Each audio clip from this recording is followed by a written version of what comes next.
අද අපි කතා කරන්න යන්නේ 2022 උසස් පෙළ විභාගයට සූදානම් වෙන ඔයාලා වෙනුවෙන් අරගෙන ඉන්න ප්‍රශ්න පත්‍ර මාලාවේ 10 වෙනි ප්‍රශ්න පත්‍රය. අපි බලමු පළවෙනි ප්‍රශ්නය. තෙදඬු තුලාවක දල සටහනක් රූපේ පෙන්වා ඇත. තුලාව මිනුම් ගැනීම සඳහා සූදානම් කර ඇති විට දඬු මත ඇති MP, MQ සහ MR ස්කන්ධ MP, MQ සහ MR ස්කන්ධ වම්පස අන්තයේ Z dash පවතී. පද්ධතියේ සන්තුලන අවස්ථාවේ ඇති විට ඕහරහා දඬු වලට ලම්බක වූ තිරස් අක්ෂය වටා තැටිය ඇඳුම් බර නිසා ඇතිවන ගූර්ණය MP, MQ සහ MR ස්කන්ධවල බර මගින් හා දඬු තුනේ බර මගින් ඇතිවන ගූර්ණවල ඓක්‍යයට සමාන වේ. තුලා තැටිය W ස්ක්‍රූප්පු බරුවකින් සමන්විත වේ කියලා. දැන් අපිට රූප සටහනක් දීලා තියෙනවා. මම ඔය දීලා තියෙන රූප සටහන සරල කරලා පොඩ්ඩක් ඇඳලා පෙන්නුවොත් තියෙනවා මේ වගේ තැටියක්. ඔය තැටියේ සිට පටන් ගන්න එන්න මේ වගේ කොටසකින් එහාට ගිහිල්ලා දඬු තුනක් තියෙනවා. තෙදඬු තුලාව කියලා කියන්නේ දඬු තුනක් තියෙන නිසා. ඊට පස්සේ වැදගත් කොටසක් මෙතන තියෙනවා. ඕන් ඔතන ස්ක්‍රූප්පුවක් තියෙනවා. ඔය ස්ක්‍රූප්පුව පාවිච්චි කරන්නේ ආරම්භක පිහිටුමේදී මේ දඬු තුල තිරස්ස නොමැතිනම් තිරස්ස තියෙනවද නැද්ද කියලා අඳුරගන්න මේ මෙතන දර්ශකයක් ඉදිරියෙන් පොඩි සලකුණක් දාලා තියෙනවා. ඔය පිහිටුමේ හරියටම නැත්තම් මෙතනට බාරයක් ඇඳලා නැති වෙලාවට සහ මේ පැත්තේ සියලුම බාරයන් මේ කෙළවරවල් වල තියෙනකොට මේ කෙළවරේ තියෙනකොට ඔය විදියට සමතුලිතව තියෙන්න ඕන. තිරස්ස සමතුලිතව තියෙන්න ඕන. තිරස්ස තියනවාද කියලා අඳුරගන්න මේ සලකුණ කෙලින් තියෙන්න ඕන. එහෙම නැති අවස්ථාවලදී අපි මේ ස්ක්‍රූප්පුව කරකවලා ඔය W කියලා දීලා තියෙන ස්ක්‍රූප්පුව කරකවලා අදාළ සමතුලිතතාවයට අරගෙන එන්න. right. ඒ කොටස කියන්නේ රූප සටහනින් පෙන්වා ඇති විශාල කරන ලද මිනුම් පරිමාණයේ භාවිතයෙන් තුලාවේ කුඩාම මිනුම සොයන්න කියලා කියනවා. මෙන්න මේ පරිමාණය අපිට විශාල කරලා ඇඳලා දීලා තියෙනවා. ඒ විශාල කරලා තියෙන ඇඳලා තියෙන පරිමාණය 9 සහ 10 ග්‍රෑම් කියන ග්‍රෑම් මගයන් දෙක අතර මැද කුඩා කොටස් 10ක් තියෙනවා. ඒ කියන්නේ 9, 9.1, 9.2 ආදී වශයෙන් තියෙන්න ඕන. ඒ කියන්නේ අපිට ගන්න පුළුවන් ඔය මේ දීලා තියෙන පරිමාණය කුඩාම මිනුම 0.1 ග්‍රෑම් කියලා. ඒ නිසා රෝම ඉලක්කම් 1ට ඒ කොටසට උත්තරේ 0.1 ග්‍රෑම්. ඊළඟට B කොටස. තැටිය මත ස්කන්ධ තබා නොමැති විට හා MP, MQ, MR ස්කන්ධ වම්පස අන්තයේ Z dash පවතින විට පද්ධතියේ සන්තුලනය විය යුතුය. එසේ සිදු නොවේ නම් ඔබ අවශ්‍ය සන්තුලනය ලබා ගන්නේ කෙසේද කියලා අහනවා. අන්න ඒකට ලියන්න වෙන්නේ W ස්ක්‍රූප්පුව අවශ්‍ය පරිදි කරකැවීමෙන් සන්තුලනය ලබා ගත යුතුය. W ස්ක්‍රූප්පුව තද කිරීමෙන් නෝ බුරුල් කිරීමෙන් කියලා ලිව්වත් ගැටලුවක් නැහැ. C කොටස කියනවා තැටිය මත තබා ඇති ස්කන්ධ මිනුම් ලබා ගැනීමට MP, MQ, MZ ස්කන්ධ නිවැරදිව ස්ථානගත කළ යුතුය. කවර ස්කන්ධෝ ස්කන්ධයේ පහත ආකාරයට සීරුමාරු කරනු ලැබේද? 1 සන්තතික ආකාරයට, 2 විවික්ත ආකාරයට පියවර වශයෙන්. සන්තතික ආකාරයට ඕනෑම අගයක පවත්වාගෙන සීරුමාරු කිරීම කරන්නේ. ඒ කියන්නේ මේ ස්කන්ධය අවශ්‍ය ඕනෑම තැනකට ගෙනියන්න පුළුවන් වෙන්නේ මෙන්න මේ කුඩාම පරිමාණයේ තියෙන අපිට ඉදිරියෙන්ම හම්බෙන MP කියන ස්කන්ධය තමයි සන්තතික ආකාරයට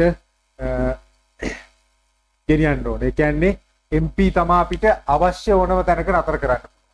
හැබැයි ඉතිරි ස්කන්ධ දෙක මෙන්න මේ MQ සහ MR ස්කන්ධ දෙක අපිට එහෙම කරන්න බෑ. මේකේ තියෙන කපලා තියෙන කට්ටවලට විතරයි ගෙනියන්න පුළුවන්. ඒ කියන්නේ ඉහළම ස්කන්ධ සීමාව බැලුවොත් ග්‍රෑම් 100 වතෙන්. එතකොට අපිට 0, 100, 200, 300 ආදී වශයෙන් එයාව 100න් 100ට ගෙනියන්න පුළුවන්. හැබැයි අතරමැද නතර කරන්න බෑ.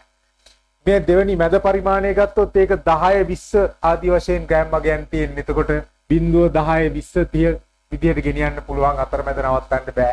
හැබැයි මේ කුඩාම පරිමාණය අපිට එහෙම ගැටලුවක් නැහැ. එහෙනම් සන්තතිකාකාරයට MP කියන ස්කන්ධය ගෙනියන්න වෙනවා. MQ සහ MR විවික්තාකාරයට ගෙනියන්න ඕන. පියවර වශයෙන් ගෙනියන්න ඕන වෙන්නේ ඒ දෙන්න. D කොටස කැටිය මත M ස්කන්ධයක් තබා ඇති විට සන්තුලනය ලබා ගැනීම සඳහා අදාළ දඬු ඔස්සේ MP MQ සහ MR ස්කන්ධ Z dash සිට විස්ථාපන කළ ප්‍රමාණ පිළිවෙලින් D1 D2 සහ D3 වේ. Simple M PQ MP MQ සහ MR ඒ වගේම D1 D2 D3 මගින් සහ ඒ සම්බන්ධතාවය පාවිච්චි කරලා අපිට ප්‍රකාශනයක් සමීකරණයක් ලියන්න කියලා කියනවා. අන්න යම්කිසි M ස්කන්ධයක් මෙතනට දාපුවා. MP MQ MR කියන මේ භාරයන් තුන ඉස්සරහට චලනය කරලා තියෙයි. ඒ චලනය කරපු දුරවල් අපිට දීලා තියෙනවා.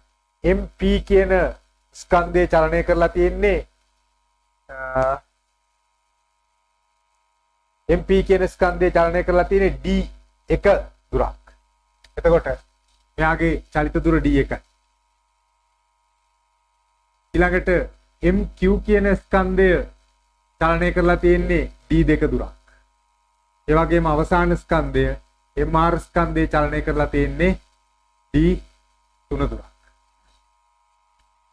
ඔන්න ඔය ආකාරයට දීලා තියෙන්නේ. ඊට අමතරව රූප සටහන බැලුවොත් ඔබට පැහැදිලි වෙයි මේකේ මේ බිඳුව කියන සීමාවට සර්පණය කරලා තියෙන මෙන්න මේ ලක්ෂයේ ඉඳලා තියෙනවා යම් කිසි දුරක්. ඒ දුර අපිට රූප සටහනේ ලකුණු කරලා තියෙනවා B කියලා. ඒ වගේම මේ W බාරයට දුරක් අපිට දීලා නැහැ. ඒකට හේතුව මම පැහැදිලි කරන්නම්. මෙන්න මේ ස්කන්ධයේ තියෙන මේසේ හරි මැදට තියෙන දුර අපිට ඒ කියලා දීලා තියෙනවා. එහෙනම් මෙන්න මේ ඕලක්ෂය වටා වාමාවර්ත සහ දක්ෂිනාවර්ත පූර්ණ සමාන කරන්න තියෙන්නේ. අපිට ලියන්න පුළුවන් මෙන්න D කොටස. වාමාවර්ත ගූර්ණය වටා මේ පැත්තට ඇති කරන එකම එක ගූර්ණය M ස්කන්ධය නිසා ඇති කරන ගූර්ණය. සිම්පල් M වරක් සිම්පල් G ගත්තේ නෑ මං. MG කියන බර ගත්තොත් G දිගටම කැපිලා යනවා මේ පැත්තෙත් MG අගයන් දාන නිසා. ඔක සමාන වෙන්න ඕන දක්ෂිනාවර්තව ඇති කරන ගූර්ණය MP වරක් D1 ධන MQ වරක් D2 ධන MR වරක් D3 කියන ස්කන්ධෙට ගූර්ණයට. එතකොට සමීකරණයක් ලියන්න කියලා විතරයි කිව්වේ ඔය ප්‍රමාණය. ඊළඟට කියනවා ඊළඟ කොටසට යන්න කලින් මම කියන්නම් ඇයි W ස්කන්ධය පාවිච්චි වෙන්නේ නැත්තේ කියලා. ආරම්භයේදී මෙයා තිරස්ස සන්තුලනය කරද්දිම W මගින් සන්තුලනය කරගෙන තියෙන්නේ නිසා ඒ අවස්ථාවේ සිට තිරස් සන්තුලන අවස්ථාවේ සිට තමයි අපි මේ වෙනස් වීම කරන්නේ. මේ ස්කන්ධය දැමීම සහ ඊට පස්සේ මේ භාරයන් ඉදිරියට චලනය කිරීම කරන්නේ තිරස් සමතුලිත අවස්ථාවේ සිට. ඒ නිසා තිරස් සමතුලිත අවස්ථාවේ පවත්ව ගන්න කලින්ම අපි W පාවිච්චි කරලා තියෙනවා. ඒ නිසා ගණනයට අදාළ වෙන්නේ නැහැ. ඊ කොටස කියනවා දඬුවල දකුණු අන්තයේ ඇති x සහ y අමතර ස්කන්ධ කිසිවක් එල්ලා නොමැති විට මෙම තුලාව භාවිතයෙන් මැනගත හැකි උපරිම ස්කන්ධය කොපමණද කියලා අහනවා. අන් එහෙනම් උපරිම ස්කන්ධය කියලා කියන්නේ මෙයාගෙන් කියවන්න පුළුවන් උපරිම පාඨාංකය මේ ඉහළම පරිමාණය ඔබට පේනවා ග්‍රෑම් 500 දක්වා කියවන්න පුළුවන්. ඊට පස්සේ මේ දෙවෙනි පරිමාණයෙන් ග්‍රෑම් 100ක් කියවන්න පුළුවන්. සහ අවසානයේ ග්‍රෑම් 10ක් දක්වා කියවන්න පුළුවන්. එතකොට මේ පරිමාණයෙන් ග්‍රෑම් 500යි මේ පරිමාණයෙන් ග්‍රෑම් 100යි මේ පරිමාණයෙන් ග්‍රෑම් 10යි කියන්නේ ග්‍රෑම් 610ක ස්කන්ධයක් අපිට ඔය තරහාදියෙන් කියවන්න පුළුවන්. ඔය කියවන ප්‍රමාණය වැඩි කරගන්න පුළුවන් මේ පැත්තේ ස්කන්ධයක් ඔය කියන ආකාරයට එල්ලීමෙන් අවශ්‍ය පරිදි වැඩි කර ගැනීමේ හැකියාව තියෙනවා. ඊළඟට F කොටස. ඔබ ඉහත ඊහි පිළිතුර ලෙස දක්වූ ස්කන්ධය අගයට වඩා ස්කන්ධය මැන ගැනීමට අවශ්‍ය වූ ග්‍රෑම් 500 හා ග්‍රෑම් 1000 ලෙස සටහන් කර ඇති අමතරව සැපෙන ස්කන්ධ වලින් ඕනෑම එකක් හෝ දෙකම හෝ x හෝ y හි එල්ලීම සිදු කළ හැකිය කියලා කියනවා. x සහ y කියන ලක්ෂ දෙක දීලා තියෙනවා අපිට මෙතන x y. එතකොට ඔය පැත්තේ එල්ලන්න පුළුවන් අපිට දීලා තියෙන ස්කන්ධ දෙකම හරි දෙකෙන් එකක් හරි. ග්‍රෑම් 500 යනුවෙන් සටහන් කරගත හැකි ස්කන්ධේ පමණක් වයි කියලා ඇති විට මැනගත හැකි අවමහා උපරිම ස්කන්ධ මොනවාද කියලා අහනවා. එතකොට මේ ඊ කොටසේ අපි ලියපු උපරිම ස්කන්ධයට අර එල්ලලා තියෙන ග්‍රෑම් 500 එකතු කරන්න පුළුවන් අපිට. ඒ එකතුව තමයි ලැබෙන උපරිම පාඨාංක. එහෙනම් එක් කොටසේ රෝම ඉලක්කම් එකට උපරිම පාඨාංකයේ විදිහට අපිට ලියන්න වෙන්නේ. උපරිම පාඨාංකයේ උපරිම ස්කන්ධයේ විදිහට ලියන්න වෙන්නේ මෙතන 610යි ග්‍රෑම් 500 එල්ලපුවාම 500 එකතු වෙනවා. ඒතකොට 500යි 610යි කියන්නේ 1110ක් ග්‍රෑම් කියවන්න පුළුවන්. අවම ස්කන්ධය මේ වෙලාවේදී නම් බිඳුව. බිඳුවේ සිට කියවන්න පුළුවන්. හැබැයි ඔය කියන වෙලාවේදී අවම අගය ග්‍රෑම් 500යි. මොකද අපි පටන් ගද්දිම ග්‍රෑම් 500ක් එල්ලලා පටන් ගන්නවා. ඒ නිසා ග්‍රෑම් 500 සිට 1110 දක්වා වැඩි කිරීමක් තමයි අපි ඔය ස්කන්ධය එල්ලීමෙන් කරලා තියෙන්නේ වෙනස්කමක් විදියට උපකරණය. ඒ කියන්නේ අපිට අවශ්‍ය පරිදි වැඩි අගයන් මැන ගැනීම සඳහා ඔය තෙදඬු තුලාව පාවිච්චි කිරීම සඳහා ක්‍රමයක් තමයි ගැටලුව ඇතුලේ කියලා තියෙන්නේ. රෝම ඉලක්කම් 2 කියනවා එක් කොටසේ රෝම ඉලක්කම් 2. ඊට අවස්ථාව සලකා බැලීමෙන් ග්‍රෑම් 500 ලෙස සටහන් කර ඇති ස්කන්ධයේ සත්‍ය ස්කන්ධයේ කොපමණදයි ගණනය කරන්න කියලා කියනවා. රූප සටහනේ දැක්වෙන ABC සඳහා A 6 cm, B 3 cm, C 18 cm බව සලකන්න කියලා කියනවා. එතකොට ග්‍රෑම් 500ක ස්කන්ධයක් විදියට 500 කියලා සටහන් කරලා තියෙන ස්කන්ධයේ සැබෑ අගය තමයි අපෙන් අහන්නේ. එහෙනම් හිතන්න ග්‍රෑම් 500 කියන ස්කන්ධේ විතරක් අපි ඔය උපකරණේ ඉල්ලලා තියෙනවා. එහෙනම් පාඨාංකය කියවන්න ඕන ග්‍රෑම් 500යි. මේ පැත්තෙන් ග්‍රෑම් 500ක් ඉල්ලලා. එතකොට මේ ස්කන්ධ ඔක්කොම මේ කෙලවරේ තියෙන්නේ කියලා. D1 D2 D3 කියන දොරවල් අදාළ නැහැ දැන් අපිට මේ කෙලවරේ ඉල්ලලා. C කියලා අපිට ලකුණු කරලා තියෙන්නේ මෙතන ඉඳලා මෙතනට එනකම්. එහෙනම් දැන් මම ලියනවා ඔය කියන අවස්ථාවේදී ඕවට ගුණ. ඕවට වාමාවර්ත ගුණේ ලියන්න පුළුවන්. Capital M ස්කන්ධයේ බිඳුවයි. එතකොට කැපිටල් M කියන ස්කන්ධයේ වෙනුවට අපි පාවිච්චි කරන්න ඕන මේ 500ට සමාන ස්කන්ධයක් වෙන්න. මොකද 500ට සමාන ස්කන්ධයක් මෙතනට දැම්මොත් තමයි අපි තිරස්ස තියාගන්න පුළුවන් වෙන්නේ මේ පැත්තෙන් 500ක් එල්ලලා තියෙන්නේ. එහෙනම් කැපිටල් M ස්කන්ධය අපිට ගැටලුවේ දීලා තියෙන්නේ ඉහත අවස්ථාව සලකා බැලීමෙන් ග්‍රෑම් 500 ලෙස සටහන් කර ඇති ස්කන්ධයේ සත්‍ය ස්කන්ධයේ කොපමණදයි ගණනය කරන්නේ. එතකොට ABC අගයන් තුන අපිට දීලා තියෙනවා. එහෙනම් මෙතන ග්‍රෑම් 500 සිට ඉහළට ස්කන්ධ තමයි අපි මනින්නේ. එහෙනම් මේ කෙලවරට ග්‍රෑම් 500ක් දැම්මොත් ග්‍රෑම් 500ක් දැම්මොත් එයා බිඳුවයි කියලා පෙන්නනවා. ඔන්න ඔය අවස්ථාව තමයි අපි පාවිච්චි කරන්නේ. මෙතන තියෙන්නේ 500 ස්කන්ධයක්ද නැද්ද කියලා අපි දන්නේ නැහැ. මම ඕක M note කියලා පාවිච්චි. එහෙනම් ඔවට මේ පැත්තට වාමාවර්ත පූර්ණය ලියන්න පුළුවන් 500 වරක් A සමානයි දක්ෂිනාවර්ත පූර්ණය M note වරක් C. ඊට අමතරව මේ M1 M2 M3 කියන ස්කන්ධ තුනේ බලපෑමක් තියෙනවා. ඒ M1 M2 M3 කියන ස්කන්ධ තුනේ අගයන් අපිට ගැටලුවේ මේ දක්වා හම්බුන්නේ නැහැ. ඒ නිසා M1 M2 M3 ස්කන්ධ වල බලපෑම සහ W ගේ ස්කන්ධයේ බලපෑම පද්ධතියේ නොසලකා හැරිය හැකි කියලා අපිට අයින් කරන්න පුළුවන්. හේතුව ආරම්භයේදී මේ M note ස්කන්ධය එල්ලන්න කලින් සහ මේ 500 දාන්න කලින් පද්ධතියේ තිරස්ස තිබුණේ. ඒ නිසා M1 M2 M3 ස්කන්ධ බලපෑම නැහැ. ඒ වගේම W අපිට ගණනයට අදාළ වෙන්නේ නැහැ. ඔය දෙක සමතුලිතව තිබ්බේ. අමතර වශයෙන් අපි කරේ මේ පැත්තට ග්‍රෑම් 500ක ස්කන්ධයක් දාලා මේ පැත්තට M note දාපුවාම සම්තුලනය වෙන්න ඕන. එහෙම වුණොත් තමයි අපිට 500 සිට ඉහළට පාඨාංක මැනගත හැකි තත්ත්වයක් තියෙන්නේ. එහෙනම් මම A සහ C අගයන් ගානේ දීලා තියෙන අගයන් ආදේශ කරනවා. එතකොට A අගය දීලා තියෙන්නේ අපිට O ගේ ඉඳලා දුර A 6 cm කියලා තියෙනවා. එහෙනම් 500 වරක් 6 සමානයි M note වරක් C ගේ අගය දීලා තියෙනවා 18යි කියලා. 6වරක් 1යි 6වරක් 3යි. m not ස්කන්ධය 500 බෙදීම 3යි. 50 3 වරක් 1යි ඉතුරු 2යි 20ට 6යි ඉතුරු 2යි 20ට 6යි ඉතුරු 2යි. ඔන්න ඔය වගේ ග්‍රෑම් වගයක් එයි m not කියන ස්කන්ධය වෙනුවට. ඒ කියන්නේ ඔකේ 500යි ග්‍රෑම් කියලා සටහන් කිරීමෙන් අපි බලාපොරොත්තු වෙන්නේ නැහැ මේ එල්ලෙන ස්කන්ධයේ ග්‍රෑම් 500ක්ම කියන.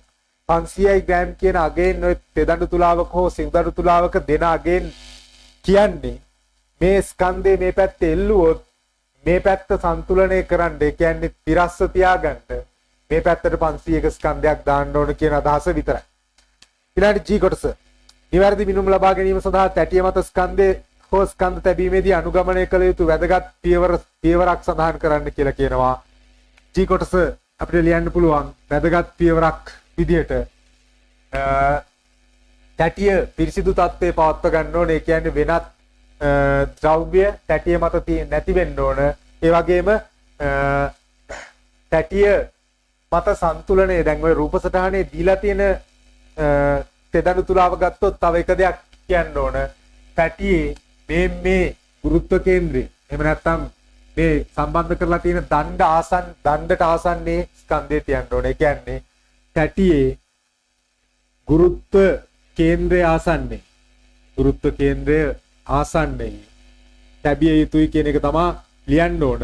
හැබැයි සාමාන්‍යයෙන් අපිට ලැබ් එකේ දෙන තෙදඬු තුලාවක ඔය දේ බලපෑමක් ඇති කරන්නේ නැහැ. හේතුව ලැබ් එකේ දෙන තෙදඬු තුලාවේ හෝ සිවුදඬු තුලාවේ මෙන්න මේ ආකාරයට ඇල දඬු පාවිච්චි කරලා තියෙනවා.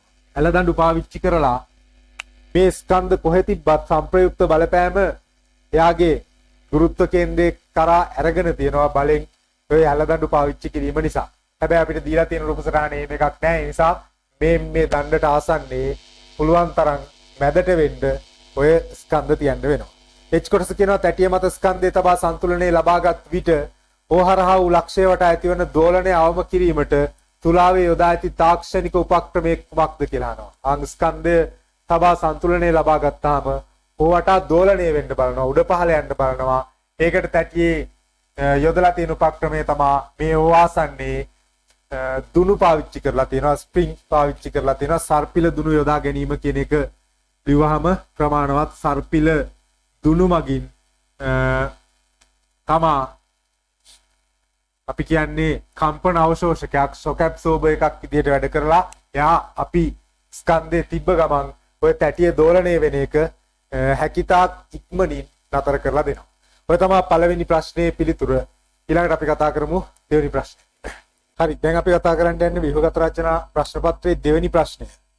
කියන්නේ ගෘහස්ත ගිල්ලුම් තාපකයක වොට්ටියතාවය පිසෙවීම සඳහා සැලසුම් කරන ලද පරීක්ෂණාත්මක ඇටෝමක් රූපයේ දැක්වේ. නිශ්චල ජල ස්කන්ධයක් උරා ගන්නා තාප ප්‍රමාණය සෙවීම මෙහිදී බලාපොරොත්තු වේ.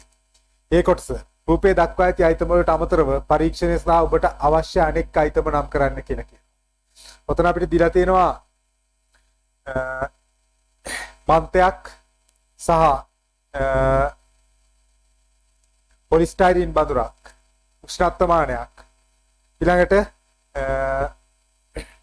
ගිල්ලුම් තාපකය සම්බන්ධ කරලා දීලා තියෙනවා 230 වෝල්ට් විදුලි පේනුවකට. අනිවාර්යයෙන්ම ওই පරීක්ෂණයේදී අපිට පාවිච්චි කරන්න වෙනවා ස්කන්ධය මනින්ද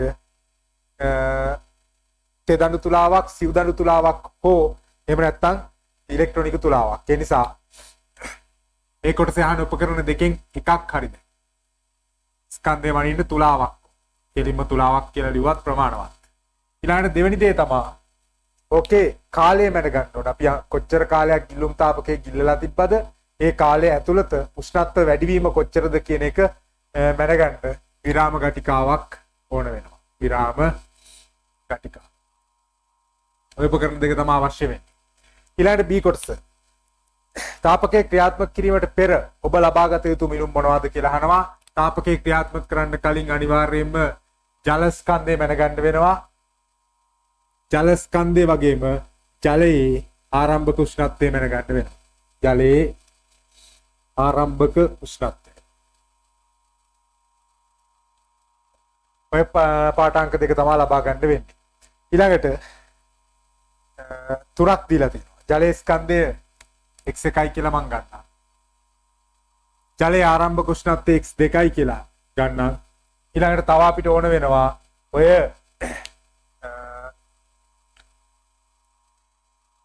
x3 කියලා දීලා තියෙන පාඨාංකය වෙනුවට අවශ්‍ය වෙන්නේ ගිල්ලුම් තාපකයේ සම්බන්ධ කරන්න පෙර ලබාගත යුතු මිනුමක් විදිහට මන්තේ ස්කන්ධයත් අවශ්‍ය වෙයි. මොකද මන්තය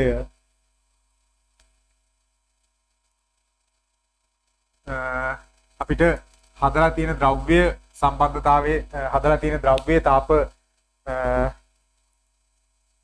ධාරිතාවය මන්තේ තාප ධාරිතාවය දීලා නැති වෙයි. මොකද සාමාන්‍ය මන්තයක් සහ කැලරිමීටරයක් කියන දෙකම තමයි තාප ධාරිතාවයේ විදිහට ලැබ් එකේදී හම්බෙන්නේ අපිට.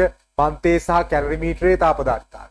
කැලරිමීටරයට අදාළ මන්තයක් තියෙනවා. හැබැයි දැන් ඔතනදී ස්ටයිරෝෆෝම් එහෙම නැත්නම් පොලිස්ටයිරින් බඳුරක් පාවිච්චි කරන්නේ. එතකොට එයාගේ තාප අවශෝෂණය නොසලකා හැරියකි තරම් කුඩා කියලා ගන්නවා. එතකොට ඒකට හරියන මන්තයක් හොයාගන්න අපිට හම්බෙන්නේ නැහැ. ඒ නිසා මන්තේ ස්කන්ධය සහ අදාළ ද්‍රව්‍යයේ විශිෂ්ට තාප ධාරිතාවයේ ඇසුරින් මන්තේ තාප ධාරිතාවය ගණනය කරන්න සිදුවේ. ඊළඟට C කොටස. තාපකයේ T කාලයක් ක්‍රියාත්මක කළ පසු ලබාගත යුතු මිනුම x4 නම් එම කාලය තුලදී ජලය උරාගත් තාපය Q සඳහා ප්‍රකාශනයක් x1 x2 x3 x4 සහ CW ජලයේ විශිෂ්ට තාප ධාරිතාවය ඇසුරින් ලියා දක්වන්න කියලා කියනවා. වාෂ්පී භවනයේ මගින් නිවත් වන ජල ස්කන්ධය නොසලකා හරින්න කියලා කියනවා. ඒ නිසා දැන් එතෙන්දී එහෙනම් දැන් අපිට C කොටස කියවද්දි පැහැදිලි වෙනවා මන්තය හදලා තියෙන ද්‍රව්‍ය ගැන අපිට කතා කරලා නැහැ. මන්තය හදලා තියෙන ද්‍රව්‍යයේ තාප ධාරිතාව විශිෂ්ට තාප ධාරිතාවය දීලා නැහැ. ඒ නිසා මම මෙතන මන්තේ ස්කන්ධය නොසලකා හැරිය හැකි තරම් කියලා සලකනවා. එතකොට B කොටසේ අපිට ජලයේ ස්කන්ධය මනින්න වෙනවා. ජලයේ ස්කන්ධය ඒ වගේම ජලයේ ආරම්භක උෂ්ණත්වය මනින්න වෙනවා. ඔය කියන පාඨාංක දෙක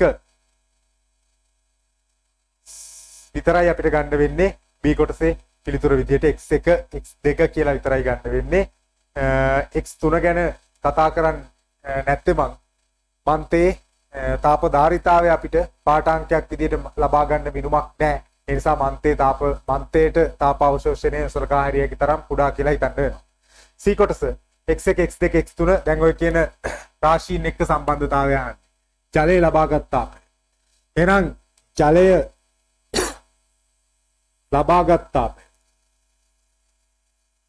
Q කියලා දීලා තියෙනවා. Q කියන්නේ ms theta.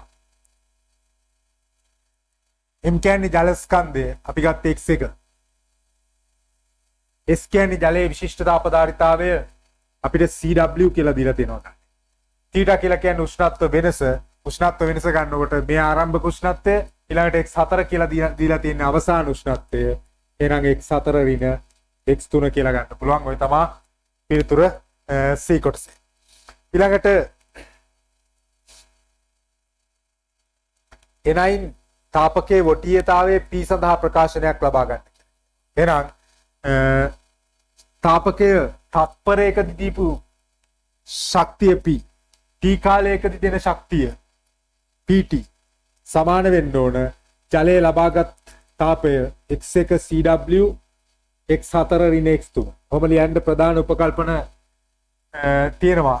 ඒවා අපි ඉස්සරහ කොටස් වලින් සාකච්ඡා කරන්න තියෙනවා. ඊ කොටසට එනකම් දැනට අපිට තාපකයේ ක්ෂමතාවය P සමානයි x1 CW x4 ඍණ x3 බෙදීම T කියලා ගන්න පුළුවන්.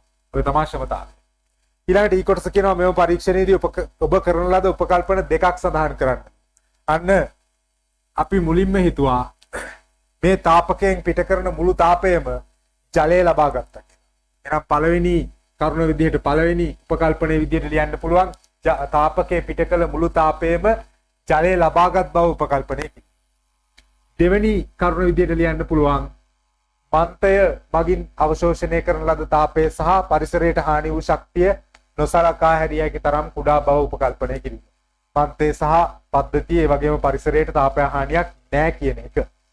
ඊළඟට F කොටස මෙහිදී ජලයේ ග්‍රෑම් 100ක් ජලය සෙල්සියස් 100 දක්වා උෂ්ණත්වයකට රත් කළොත් එමගින් නිර්ණය කරන ලද pH අගයට කුමන බලපෑමක් ඇති කරයිද කියලා අහනවා. අන්න සෙල්සියස් 100ට ජලය රත් වුණාම ජලය වාෂ්ප වෙනවා. එතකොට ජලය වාෂ්ප වෙන්න තාපයක් අවශ්‍ය වෙනවා. වාෂ්ප වුණාද නැද්ද, වාෂ්ප වුණ ප්‍රමාණය කොච්චරද, ඒ වගේ දේවල් අපිට ලබා ගන්න පරීක්ෂණය තවදුරටත් ඉස්සරහට කරගෙන යන්න වෙනවා. තව පියවර අවශ්‍යයි. එහෙම නැතුව අපි සෙල්සියස් 100 දක්වා විතරක් රත් වුණා කියලා හිතලා මේ ගණනය කිරීම කරොත් අර පරිසරයට හානි වූ ශක්තිය එහෙම නැත්නම් උමාලේ නිෂ්පාදනයේදී ජලයේ වාෂ්ප වීමට හානි වූ ශක්තිය ගණනයට අදාළ වෙන්නේ නැහැ. ඒ නිසා ජලයේ වාෂ්ප විය හැකි බැවින් P අගය අඩු අගයක් ලැබේ කියන පිළිතුර ලියවනම් F කොටසට ප්‍රමාණවත්.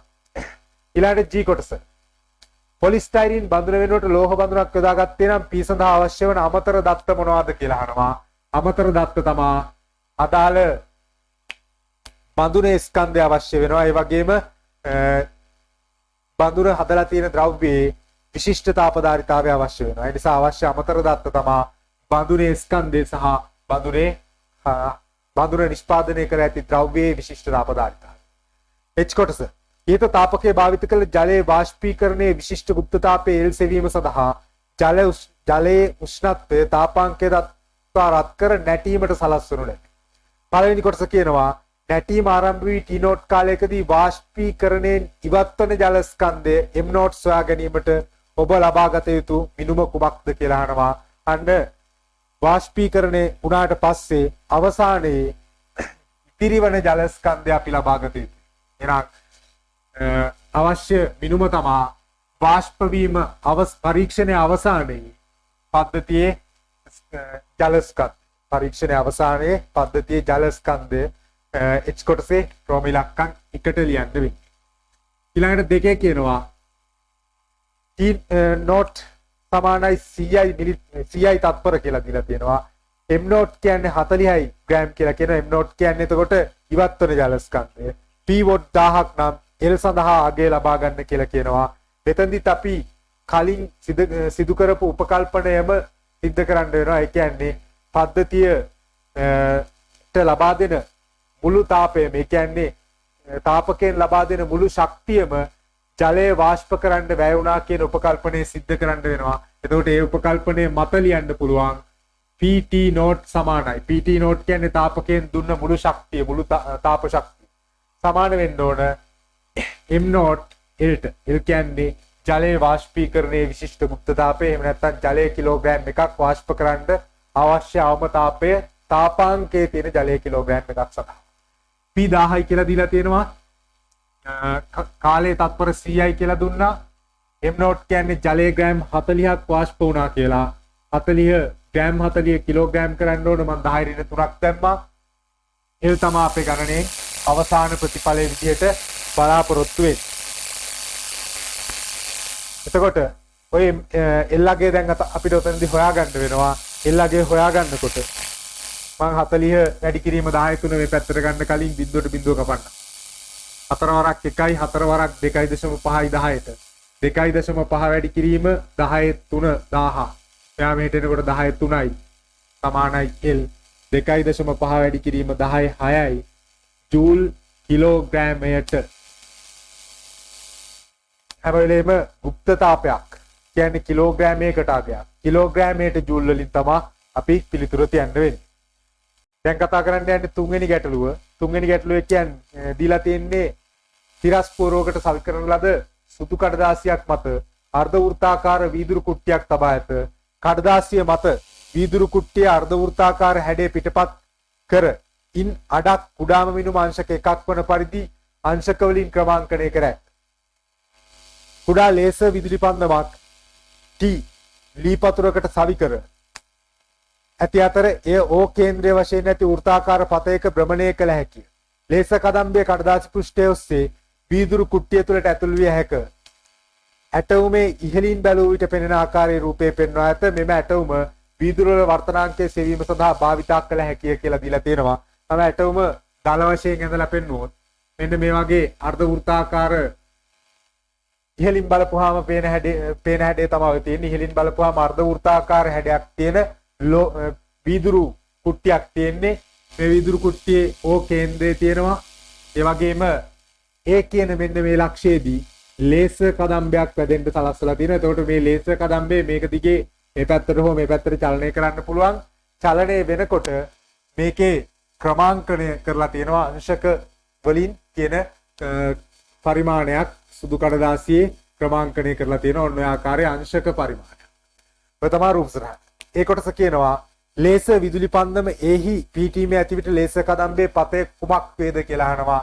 මේ පතය වීදුරු පෘෂ්ඨයට ලම්බකව වදින්නේ අපි දන්නවා. මේ අවස්ථාවෙත් පෘෂ්ඨයට ලම්බකයි, මේ අවස්ථාවෙත් පෘෂ්ඨයට ලම්බකයි. මොකද කෙලින්ම අරය ඔස්සේ වදින නිසා. ඒ නිසා අපගමනයක් වෙන්නේ නැහැ. ඒ කොටසට උත්තරේ ලියන්න වෙන්නේ සරල රේඛීය වේ. පතේ කුමක්ද කියලා අහන්නේ තුන්වෙනි ගානේ ඒ කොටසේ සරල රේඛීය වේ කියලා ලියවනම් ප්‍රමාණවත්. ඊළඟට B කොටස. B කොටස කියනවා ලේසර් විදුලි පන්දම B පිහිටුමට භ්‍රමණය කළ විට ඔබට නිරීක්ෂණය කර හැකි ලේසර් කදම්බේ පතය එක රූපේ පෙන්වන්න කියලා කියනවා. B පිහිටුම කියලා කියන්නේ අපිට තියෙනවා මෙන්න මේ වගේ තැනක ලක්ෂයක් ලකුණු කරලා B කියන පිහිටුමක්. එතකොට අංශක 42 කියන පිහිටුමක් තියෙනවා මෙතන. අංශක 42 කියන පිහිටුමක් ඔතන තියෙනවා. එතකොට අංශක 42 කියන අගේ වැදගත් වෙන්නේ සාමාන්‍යයෙන් අපි දන්නවා වාතයට සාපේක්ෂව වීදුරු තුල අවදි කෝණය අංශක 42ක් විතර වෙනවා. ඒ කියන්නේ මේ ලේසර් කදම්බය මේ සීමාවේ ඉඳලා මෙතෙන්ට එනකම් අංශක 42 පතන කෝණයකට එනකම් පූර්ණ අභ්‍යන්තර පරාවර්තනයට හෝ පරාවර්තනයේ අවදි අවස්ථාවට පෘෂ්ඨයේ දිගේ යන අවස්ථාවට ලක් වෙන්න විදිහක් නැහැ. ඒ කියන්නේ පතන කෝණය 42ට වඩා අඩු කිරණයක් සඳහා තමයි අපිට කිරණ සටහනේ දල හැඩය අහන්නේ රූප සටහනේ එක රූප සටහනේ ඇඳලා පෙන්වන්න කියලා කියන්නේ. එහෙනම් ලේසර් කදම්බය ඔන්න ඔය විදිහට මෙතනින් වැදුනහම ඔය වදින ලේසර් කදම්බය මේ පෘෂ්ඨයේ ඕනෑම තැනකදී වැදෙනකොට කේන්ද්‍රයට එල්ල කරන නිසා මේ වක්‍ර පෘෂ්ඨයේදී පෘෂ්ඨයට ලේසර් කදම්බේ ලම්බකයි. ඒ නිසා මෙතනදී අපගමනයක් වෙන්නේ නැහැ.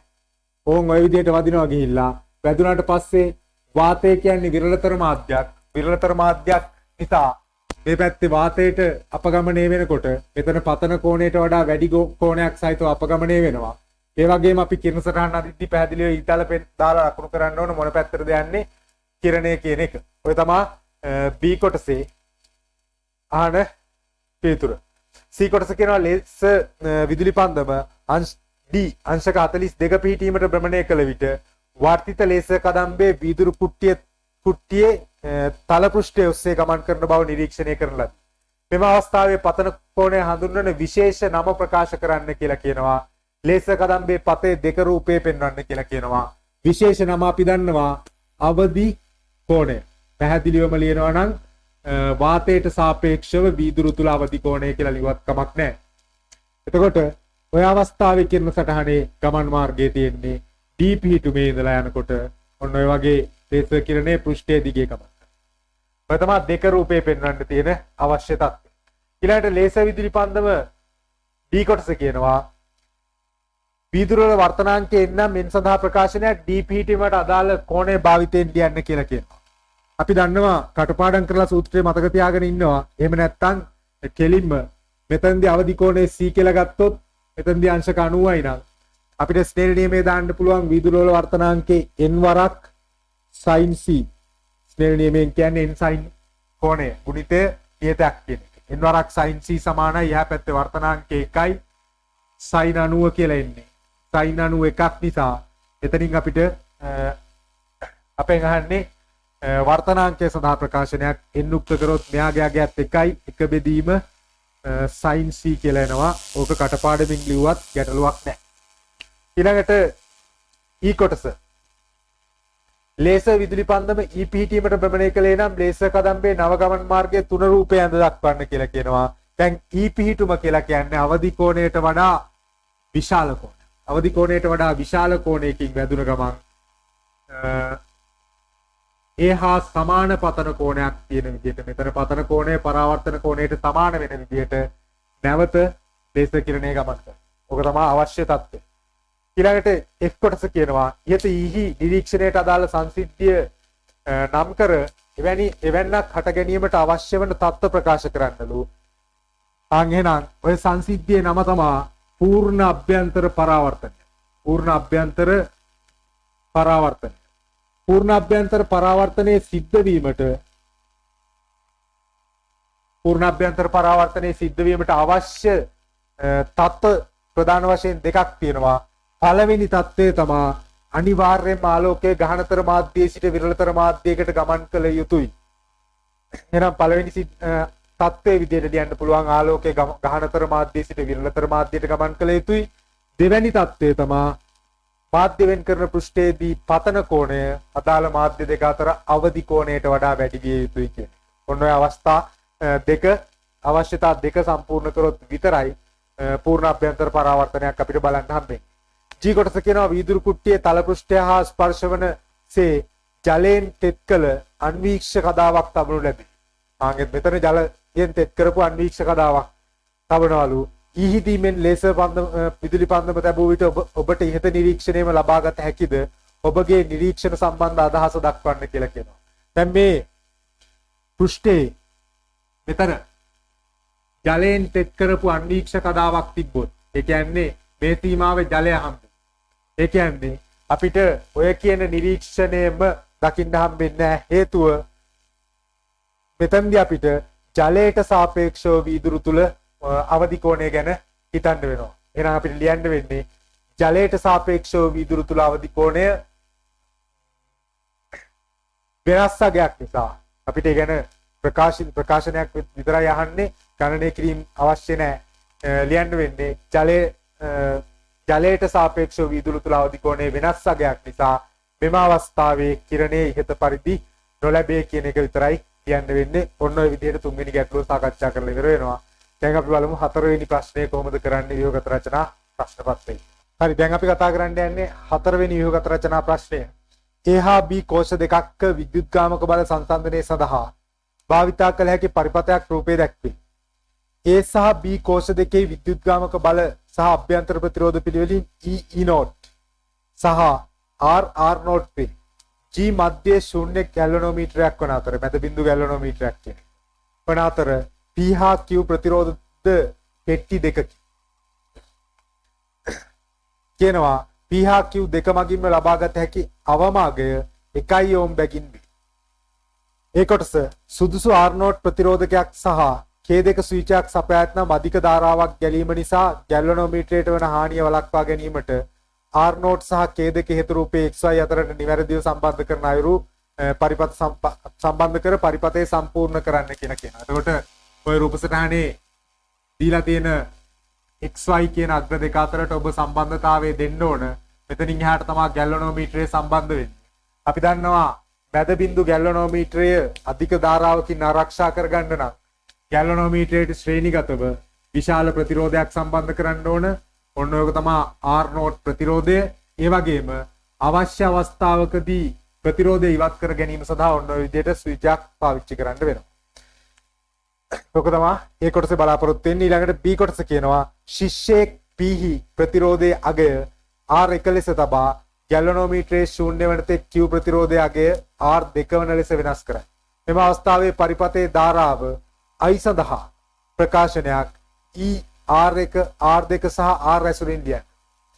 එතකොට අපි දැනගන්න ඕන ඔය දීලා තියෙන පරිපථයේ ඉහළ කොටස කියන්නේ මෙන්න මේ ආකාරයට තියෙන E කෝෂය R ප්‍රතිරෝධය සහ මෙන්න මේ කියන කොටසේ ධාරාවක් යනවා. ඔය ආකාරයට සම්බන්ධ කරලා තියෙන PQ කියන ප්‍රතිරෝධ දෙක තියෙන මේ කොටසේ ධාරාවක් යනවා. ඒ වගේම මෙන්න මේ කොටසේ පහලින් සම්බන්ධ කරලා තියෙන ඔය අපි සම්බන්ධ කරපු පරිපථය මම දැන් අඳින්නේ නැහැ ගැලනෝමීටරේ සහ ඔන්න ඔය කොටසේ ධාරාවක් ගලන්න බෑ. ඒ කියන්නේ මෙන්න මේ අග්‍ර දෙකේම ධාරාවක් යන්නේ නැහැ. ගැලනෝමීටර පාඨාංකයේ 0යි කියලා කියන්නේ ධාරාව මෙතනින් පල්ලෙහාට එන්නෙම නැහැ. ඒ කියන්නේ මේ පරිපථයේ ධාරාව සඳහා තමයි ඔය සම්බන්ධතාවය අහන්නේ. ඔය ධාරාව අපිට ගන්න පුළුවන් සිම්පල් I කියලා දීලා තියෙන්නේ. I කියන්නේ මේ පරිපථ කොටසේ විභවාන්තරයේ විද්‍යුත්ගාමක බලය E බෙදන්න වෙනවා R ධන P ධන Q කියන ප්‍රතිරෝධකයන් තුනේ. ඔය තමයි ධාරාව සඳහා ප්‍රකාශනය. එතකොට P සහ Q කියන අගයන් දෙකට P සහ Q කියන ප්‍රතිරෝධ දෙකට අගයන් දීලා තියෙනවා R1 සහ R2 කියලා. ඒ නිසා R1 සහ R2 උතනට ආදේශ කරගන්න වෙනවා.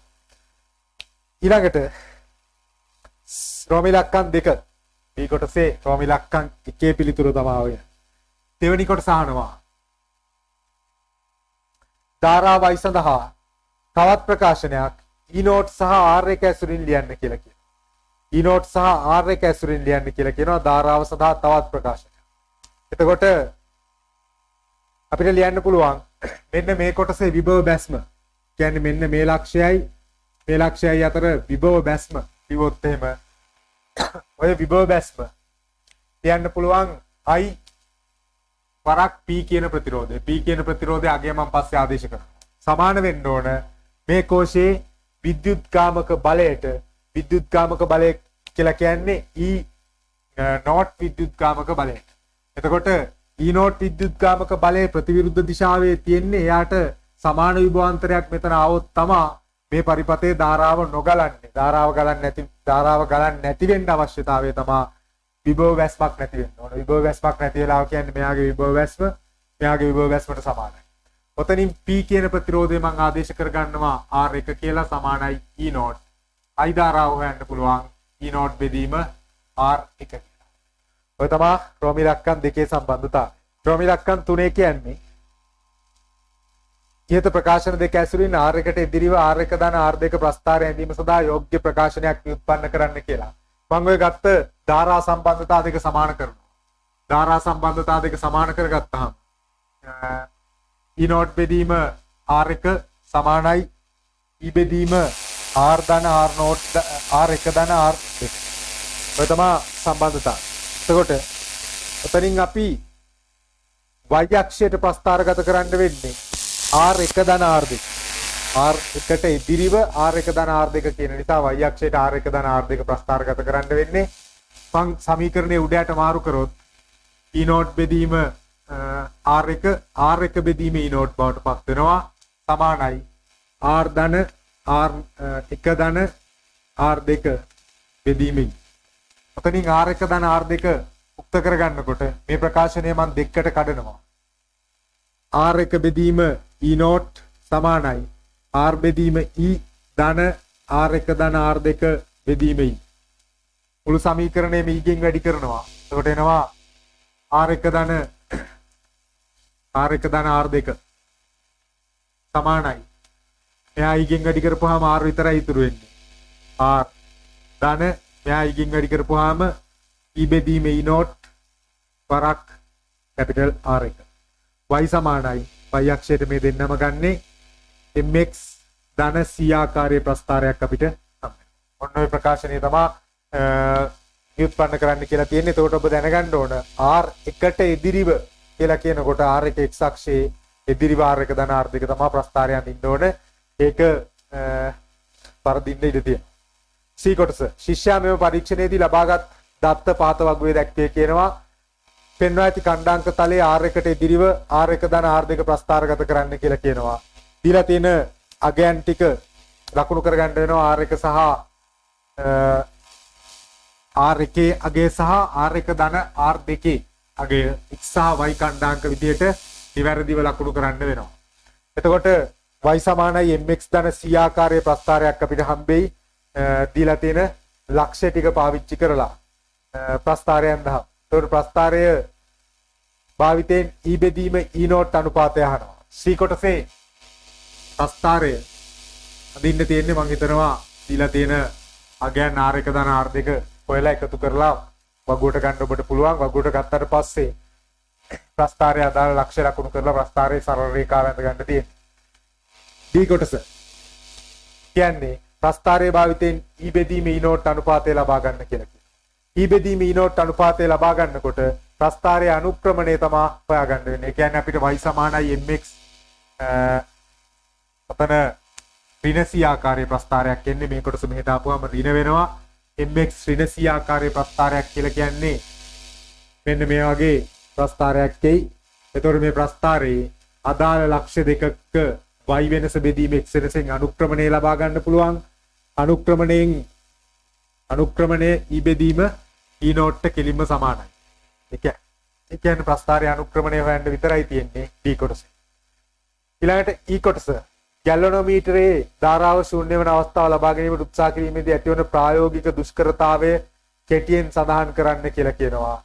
එතන ලියන්න වෙන්නේ e කොටසේ දැන් අපිට අර සාමාන්‍ය අපිට පුරුදු මීටර් සේතුවේ විභවමානය වගේ නෙවෙයි ප්‍රතිරෝධ පෙට්ටි දෙකක් දෙපැත්තේ තියෙන්නේ. ඒතකොට ප්‍රතිරෝධ පෙට්ටි දෙකේ අගය නොගැලපීම නිසා ප්‍රායෝගිකව ගැලනෝමීටරයේ ප්‍රතිරෝධය ශූන්‍ය කරන්න අපිට අමාරුයි. මොකද ගැලනෝමීටරයේ ප්‍රතිරෝධය ශූන්‍ය කිරීමේදී අපිට ප්‍රතිරෝධ පෙට්ටිය අගය අපිට කැමති අගයන් වලට වෙනස් කරන්න බෑ. සන්තතිකව වෙනස් කරන්න බෑ. ඒ නිසා ඊ කොටසට ලියන්න වෙන්නේ ප්‍රතිරෝධ පෙට්ටියේ අගයන් සන්තතිකව වෙනස් කර නොහැකි නිසා ප්‍රායෝගිකව සන්තුලන අවස්ථාව ලබා ගැනීම අපහසුයි කියන කොටස තමයි ඊ කොටසට පිළිතුර විදියට ලියන්න වෙන්නේ. ඔන්න ඔය විදියට අපි ව්‍යුහගත රචනා ප්‍රශ්න පත්‍රය සම්පූර්ණයෙන් කතා කරලා ඉවරයි. ඊළඟට බලමු රචනා පේපර් එක කොහොමද කරන්නේ කියලා.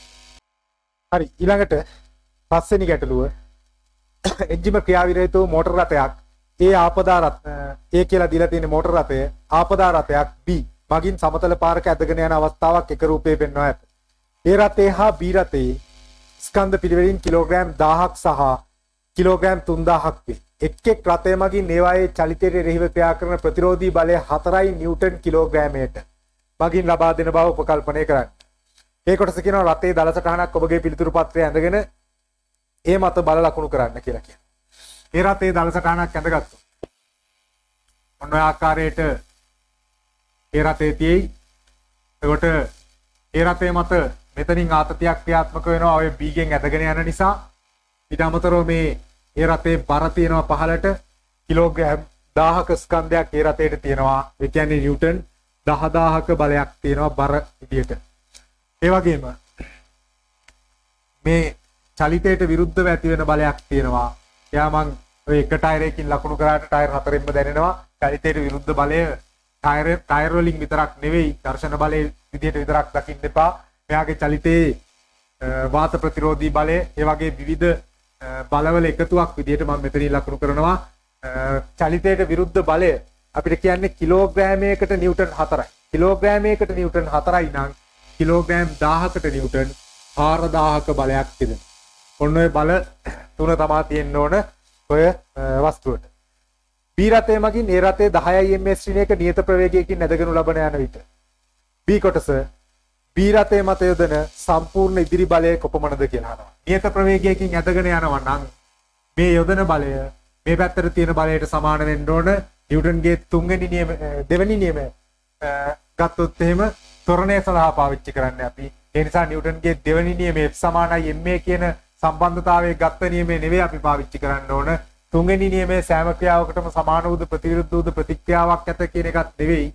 පළවෙනි නියමයෙන් තර්ක කරන්න වෙන්නේ. මොකද මේ පද්ධතිය බාහිර අසමතුලිත බලයක් නැති පද්ධතියක්. බාහිර අසමතුලිත බලයක් නැති නිසා තමයි ඒකාකාර ප්‍රවේගයෙන් යන්නේ. ඒ නිසා අපිට ගන්න වෙන්නේ T සමානයි 4000යි නිව්ටන් කියන උත්තරේ. C කොටස කියනවා B රථයේ ක්ෂමතාවය සොයන්න කියලා කියනවා. B රථයේ ක්ෂමතාවය කියලා කියන්නේ තත්පරයකදී දින ශක්තිය. තත්පරයකදී දින ශක්තිය කියලා කියන්නේ ක්ෂමතාවය ලියන්න පුළුවන්. අපි දන්නවා කාර්යය කියන්නේ බලය වැඩි කිරීම දුර. තත්පරයකදී කාර්යය හොයන්න මම මේ පැත්තත් කාලයෙන් බෙදනවා. මේ පැත්තත් කාලයෙන් බෙදනවා. එතකොට තත්පරයකදී ලබා දෙන ශක්තිය තමයි ක්ෂමතාවය කිව්වේ. පවර් කියන්නේ P දාන්නේ. F කියන්නේ යොදන බලය 4000යි. X බෙදීම T කියලා කියන්නේ විස්ථාපනයේ බෙදීම කාලය. ඇදගෙන ගිය දුර බෙදීම කාලය. දුර බෙදීම කාලය කියන්නේ වේගය, විස්ථාපනයේ බෙදීම කාලය කියලා කියන්නේ ප්‍රවේගය. 10ක ප්‍රවේගයකින් ඇදගෙන යනවා නියත ප්‍රවේගයකින්. ඒ නිසා ප්‍රවේගයගේ 10යි 40000යි වොට් කියලා එනවා. B රථයේ ක්ෂමතාවය. B රථය මගින් තමයි ඔය කාර්යය කරන්නේ. D කොටස. ඒ රථය ඇදගෙන යාම සඳහා භාවිත කරන කේබලයේ ආතතිය කොපමණ වේද කියලා අහනවා. කේබලයේ ආතතියත් ඔයාගේටම සමානයි. ඒ නිසා කේබලයේ ආතතිය නිව්ටන් 4000යි. ඊළඟට E කොටස කියනවා කේබලයේ ආතතිය දැන් වෙනාගයක් අපිට දීලා තියෙනවා ගානේ. කේබලයේ ආතතිය නිව්ටන් 40000ක් නම් 40000යි නිව්ටන් මීටරයට නම්. කේබලයේ බල නියතය කියලා කියන්නේ අපි සාමාන්‍ය කතා කරපු දුනු නියතය වගේ. කේබලයේ බල නියතය දීලා තියෙනවා 40000යි නිව්ටන් මීටරයට නම් කේබලයේ ඇතිවෙන විතතිය ගණනය කරන්න. කේබලයේ වික්‍රීය ශක්තිය ගණනය කරන්න කියනවා ඊළඟ කොටස.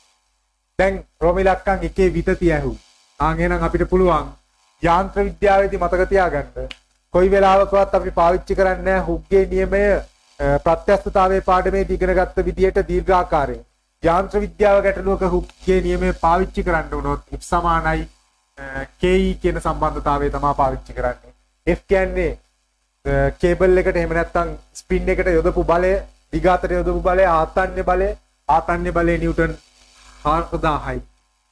K කියලා කියන්නේ දුනු නියතය කියන්නේ අදාළ බල නියතය 40000යි. විතතිය අපෙන් අහන්නේ විතතිය E කියලා ගමු. විතතිය තමයි හොයන්න කියන්නේ. සුළු කරොත් 4 බෙදීම 40 කියලා කියන්නේ 0.1 මීටර කියලා එනවා විතතිය. ඔය තමයි රෝම ඉලක්කම් 1ට පිළිතුර.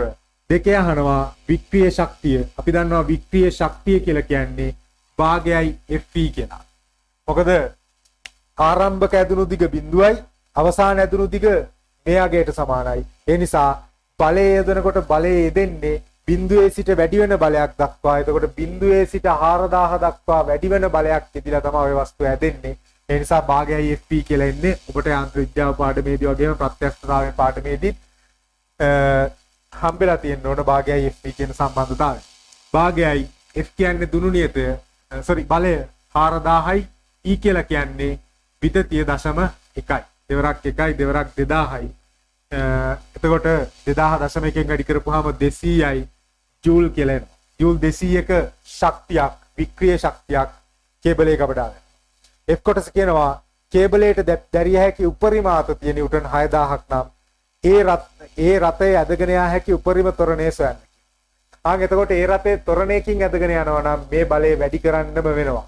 මේ බලය වැඩි කරනකොට වැඩි කරන්න පුළුවන් උපරිමාගේ 6000යි නිව්ටන් කියලා.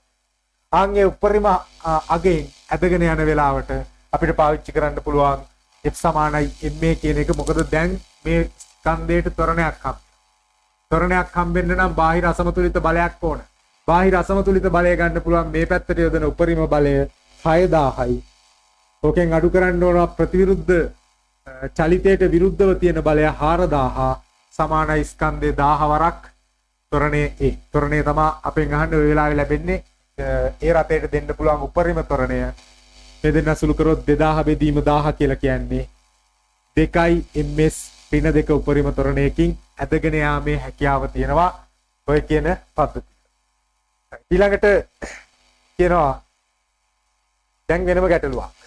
කේබලයේ එක් කෙළවරක් B රථයේ සවි කර ඇති දොමකරයේ කොක්කට ගැටගසා ඒ රථයේ ඉදිරිපස රෝද ඉහළට ඔසවා දෙක රූපේ පෙන්වා ඇති පරිදි ඒකාකාර ප්‍රවේගයකින් ඇදගෙන යනු ලැබේ. කේබලයේ සිරසට අංශක 30ක කෝණයක් සාධන පරිදි මෙම නව පිහිටුමේ පවතින විට ඒ රථය මත ක්‍රියා කරන ප්‍රතිරෝධී බලය 3825 දක්වා අඩු වන අතර B රථය මත ක්‍රියා කරන ප්‍රතිරෝධී බලය වැඩි වේ. රූපේ පරිමාණයට ඇඳ නොමැත කියලා දීලා තියෙනවා. G කොටස කේබලයේ ආතතිය කොපමණද කියලා අහනවා. මූල තුනයගේ අපිට අවශ්‍ය වුණොත් පාවිච්චි කරන්න දීලා තියෙනවා. දැන් අපිට ඒකාකාර ප්‍රවේගයෙන් ඇදගෙන යන්නේ. ඒකාකාර ප්‍රවේගයෙන් ඇදගෙන යනවා කියලා කියන්නේ දැනුත් ඒ කියන රථය මත බාහිර අසමතුලිත බලයක් නැති වෙන්න. මම ඒ රථය ඔන්න ඔය ආකාරයට ඇන්දොත් එතනින් ආතතිය ක්‍රියාත්මක වෙනවා. මම අලුත් ආතතිය T' කියලා ගන්නවා. ආනති අංශක 30යි කෝණය. එයාගේ බර තියෙනවා නිව්ටන් 1000. වාහනේ බර නිව්ටන් 10000. වාහනේ බර වෙනසක් වුන්නේ නැහැ. ඊට අමතරව ප්‍රතිරෝධී බලයක් තියෙනවා. අපි දන්නවා බල තුනක් යටතේ වස්තුවක් සමතුලිත වෙන්න නම් ආනත බල නම් එකම ලක්ෂයකදී හම්බෙන්න ඕන. ඒ නිසා මම ප්‍රතිරෝධී බලය මෙතනින් ලකුණු කරනවා. මේ ප්‍රතිරෝධී බලය දැන් 3825 නිව්ටන් කියලා කියනවා. ඔය ටික තමයි බල. එතකොට දැන් අපෙන් ඇහුවේ E කොටසේ G කොටසේ කේබලයේ ආතතිය කොපමණද කියලා. මට පුළුවන් මේ වස්තුවේ සිරස් සමතුලිතතාවය හෝ තිරස් සමතුලිතතාවය ගන්න. මම ගන්නම් සිරස් සමතුලිතතාවය. උඩට තියෙන T' sin 30 කියන බලය සමාන වෙන්න ඕන නිව්ටන් 10000 කියන පල්ලෙහාට තියෙන බලයට. හැබැයි තව ප්‍රශ්නයක් තියෙනවා මෙතනින් ප්‍රතික්‍රියාවක් එනවා. ඒ නිසා සිරස් සමතුලිතතාවයට අපිට සම්බන්ධය ලියන්න බෑ. ප්‍රතික්‍රියාවක් ගණනයට පාවිච්චි වෙන නිසා ලේසිම වැඩේ තමයි මේ පැත්තට තියෙන තිරස් සමතුලිතතාවය ගන්න එක. තිරස් සමතුලිතතාවය ගත්තොත් t dash cos 30. කවුරු හරි කෙනෙක් තිරස් සමතුලිතතාවය අරගෙන ගන්න හැදුවත් ගැටලුවක් නැහැ. එතකොට මෙතනින් ප්‍රතික්‍රියාවකුත් ලකුණු වෙන්න වෙනවා. කියන්නේ අර මම කියපු කතාව බල 3ක් නෙවෙයි බල 4ක් දක්වා වැඩි වෙනවා. 3825 නිව්ටන් ඔය වගේ. එතකොට මේ ටික තමයි බල ටික. ඒ වගේම දැන් අපිට පුළුවන් t dash cos 30 සමානයි ප්‍රතිවිරුද්ධව තියෙන 3825 නිව්ටන් කියන බලයට. ඒ වගේම දැන් එතකොට අපිට ඔබට ප්‍රශ්නයක් එනවා පළවෙනි කොටසේ මං ප්‍රතික්‍රියාව ලකුණු කරේ නෑ නේද කියලා. අන්න ඒ කොටසෙත් පොඩි වෙනස් කිරීමක් කරගන්න වෙනවා. අපි ලකුණු කරේ බර ඒ කොටසේ 10000 නිව්ටන්. ඒ වගේම මේ පැත්තට 4000 නිව්ටන් කියන ප්‍රතිරෝධී බලය. ඊට අමතරව මේ පැත්තෙන් ආතතිය තව උඩට එනවා. මේකේ ප්‍රතික්‍රියාවක් R ලකුණු කරගන්න වෙනවා. මම ඕක R නෝට් කියලා ගන්නම්. ඔන්න ඔය විදිහට ඒ රූපේ වෙනස් වෙන්න ඕනේ. ඒ කොටසේ අපෙන් ආපු රූපේ. දැන් මේකෙදි G කොටසේ අපිට ඕන තිරස් සමතුලිතතාවය ගන්න t dash cos 30 සමානයි ප්‍රතිවිරුද්ධව තියෙන 3825 කියන බලයට. cos 30 කියන්නේ මූල 3/2යි සමානයි 3825යි. t dash සමානයි 3825 වැඩි කිරීම 2 බෙදීම මූල 3. මූල 3 වගේ එකක් හරේ තියෙනකොට අපිට සුළු කිරීම ලේසි. හරේ පරිමේය කරගත්තොත් බෝලය කරන කාලේ ඉගෙනගෙන තියෙන්න ඕන. දෙවරක් 5 10.1ක් ඉතුරුයි. දෙවරක් 2 4 1යි 5යි. දෙවරක් 8 16න් 6 එකක් ඉතුරුයි. දෙවරක් 2 දෙවරක් 3 6යි 1යි 7යි. බෙදීම මූල 3. මම ලියනවා ගුණ කිරීම මූල 3 බෙදීම 3. දැන් මෙයා 3ෙන් බෙදනවා. හරියටම කැපෙන්නේ නැති වෙයි කමක් නැහැ. 3 වරක් 1යි 3 වරක් 2යි 16ට 3 වරක් 5යි ඉතුරු 1යි 15ට 3 වරක් 5යි බිඳුවයි. දැන් මූල 3 අගේ දානවා 2550 වැඩි කිරීම මූල 3 අපිට 1.7 කියලා ගන්න කියලා කියනවා. දශම ස්ථානයේට බිඳුව අයින් කරොත් 225 වැඩි කිරීම 17. 7 වරක් 5 35න් 5 3ක් ඉතුරුයි. 7 වරක් 2 14යි 3යි 17න් 7 එකක් ඉතුරුයි. 7 වරක් 2 14යි 1යි 15යි 5යි 2යි 2යි 5යි 7යි 5යි 12න් 2 එකක් ඉතුරුයි.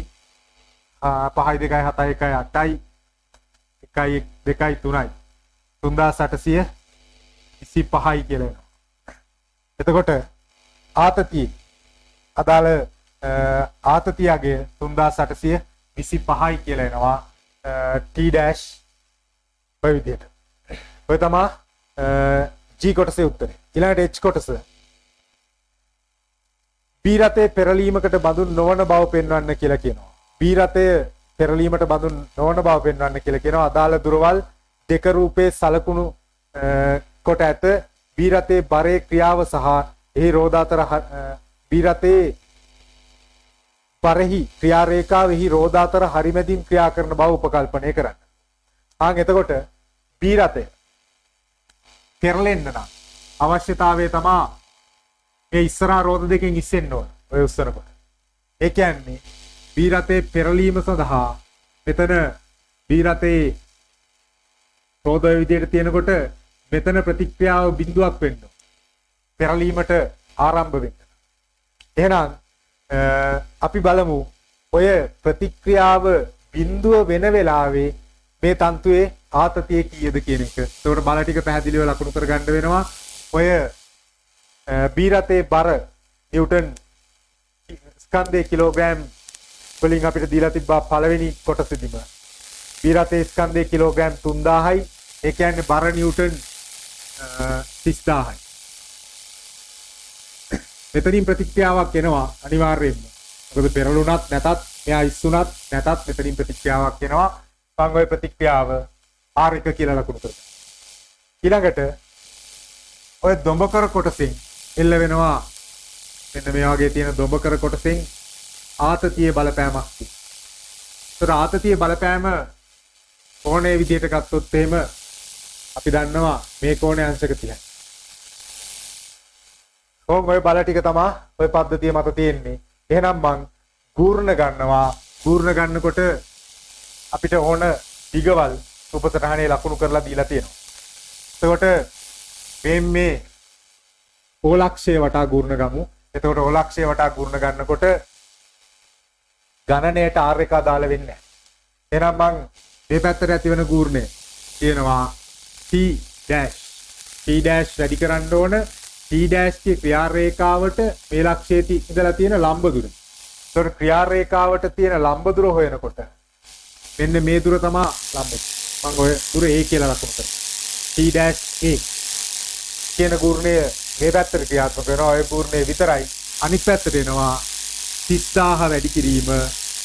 එතන ඉඳලා තියෙන දුර රෝධ දෙක අතර දුර මීටර් 3යි. මීටර් 3යි කියලා කියන්නේ මේ කැලල මීටර් 1.5යි කියලා අපිට ගන්න පුළුවන්. දැන් ඒකේ අගය තමයි අපිට අවශ්‍ය වෙන්නේ. ඒකේ අගය හොයනකොට මෙන්න මේ සම්පූර්ණ උස අපිට දීලා තියෙනවා 1.2 මීටර කියලා. එහෙනම් මේ කෝණයේ අංශක 30ක් වෙද්දි මෙතන කෝණයේ අංශක 60යි. අංශක 60ත් එක්ක අපි දන්නවා මෙතන කෝණයේ අංශක 60යි කියලා. ඔය 60 කෝණයත් එක්ක ගන්න පුළුවන් මෙහා ඍජු කෝණී ත්‍රිකෝණයක් නිසා සම්මුඛ පාදේ අපි දන්නවා බද්ධ පාදයේ සම්මුඛ පාදයේ හොයන්න ඕන කර්ණය අපි දන්නවා. එතකොට සම්මුඛ පාදයේ සහ කර්ණය අතර සම්බන්ධතාවය ලියන්න පුළුවන් T dash වැඩි කිරීම ඒ කියන්නේ 1.2යි sin අංශක 60 සමානයි 30000 වැඩි කිරීම 1.5 දැන් අපිට සුළු කරන්න තියෙන්නේ ඊට අමතරව ඔතනින් එනවා නව T dash අගයක්. කලින් T dash අගයම නෙවෙයි එන්නේ අපිට. T dash සමානයි 12 1.2 වැඩි කිරීම T dash වැඩි කිරීම 1.2 sin 60 මන් දානවා. මුල 3.2යි. සමානයි 30000 වැඩි කිරීම 1.5යි. අසම ස්ථාන එකට එකක් අමතක කරනවා මම දෙපැත්ත. දෙවරක් 1යි, දෙවරක් 6යි, 6 වරක් ඊට 5යි, 5000යි.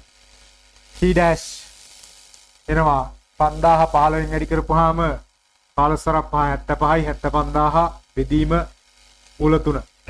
එතකොට කලින් වගේම අපි සුළු කිරීමක් කරගත්තොත් මූල හරය පරිමේය වෙන්න 3යි මූල 3 විදිහට දාගන්න පුළුවන්. 3 වරක් 2500යි 2500 වරක් මූල 3. දැන් ඔබට පැහැදිලි වෙනවා කලින් තියෙන ආතතිය 2550 වරක් මූල 3 කියන ආතතිය එතන තියෙන්නේ 2500 වරක් මූල 3. ඔය ආතතියට වඩා කලින් තියෙන ආතතිය මූල 3 අගය ආදේශ කරලා අපි බැලුවොත් 2500 වැඩි කිරීම මූල 3 කියන්නේ 1.7යි. බිංදු දෙක අගට දැම්මා. එකක් අයින් කරමු දශම ස්ථානයේට 25 වරක් 17 වරක් 85න් 5 8ක් ඉතුරුයි 17 වරක් 2 34යි 34යි 8යි 42යි. මෙයාගේ වැඩි. ඒ කියන්නේ නිව්ටන් මෙච්චර ආතතියක් තිබ්බොත් තමා මේ R අගය බිඳුවක් වෙන්නේ. එහෙනම් R අගය බිඳුවක් වෙන්න බෑ 3825ට. 4250ක් වෙනකන් R අගය වැඩි කරන්න පුළුවන් අපිට ඔය B රතේ පෙරලෙන්නේ නැතුව. කියන්න ඕනේ එහෙනම් G කොටසට මෙම T dash අගය පවතින T dash අගයට වඩා වැඩිය.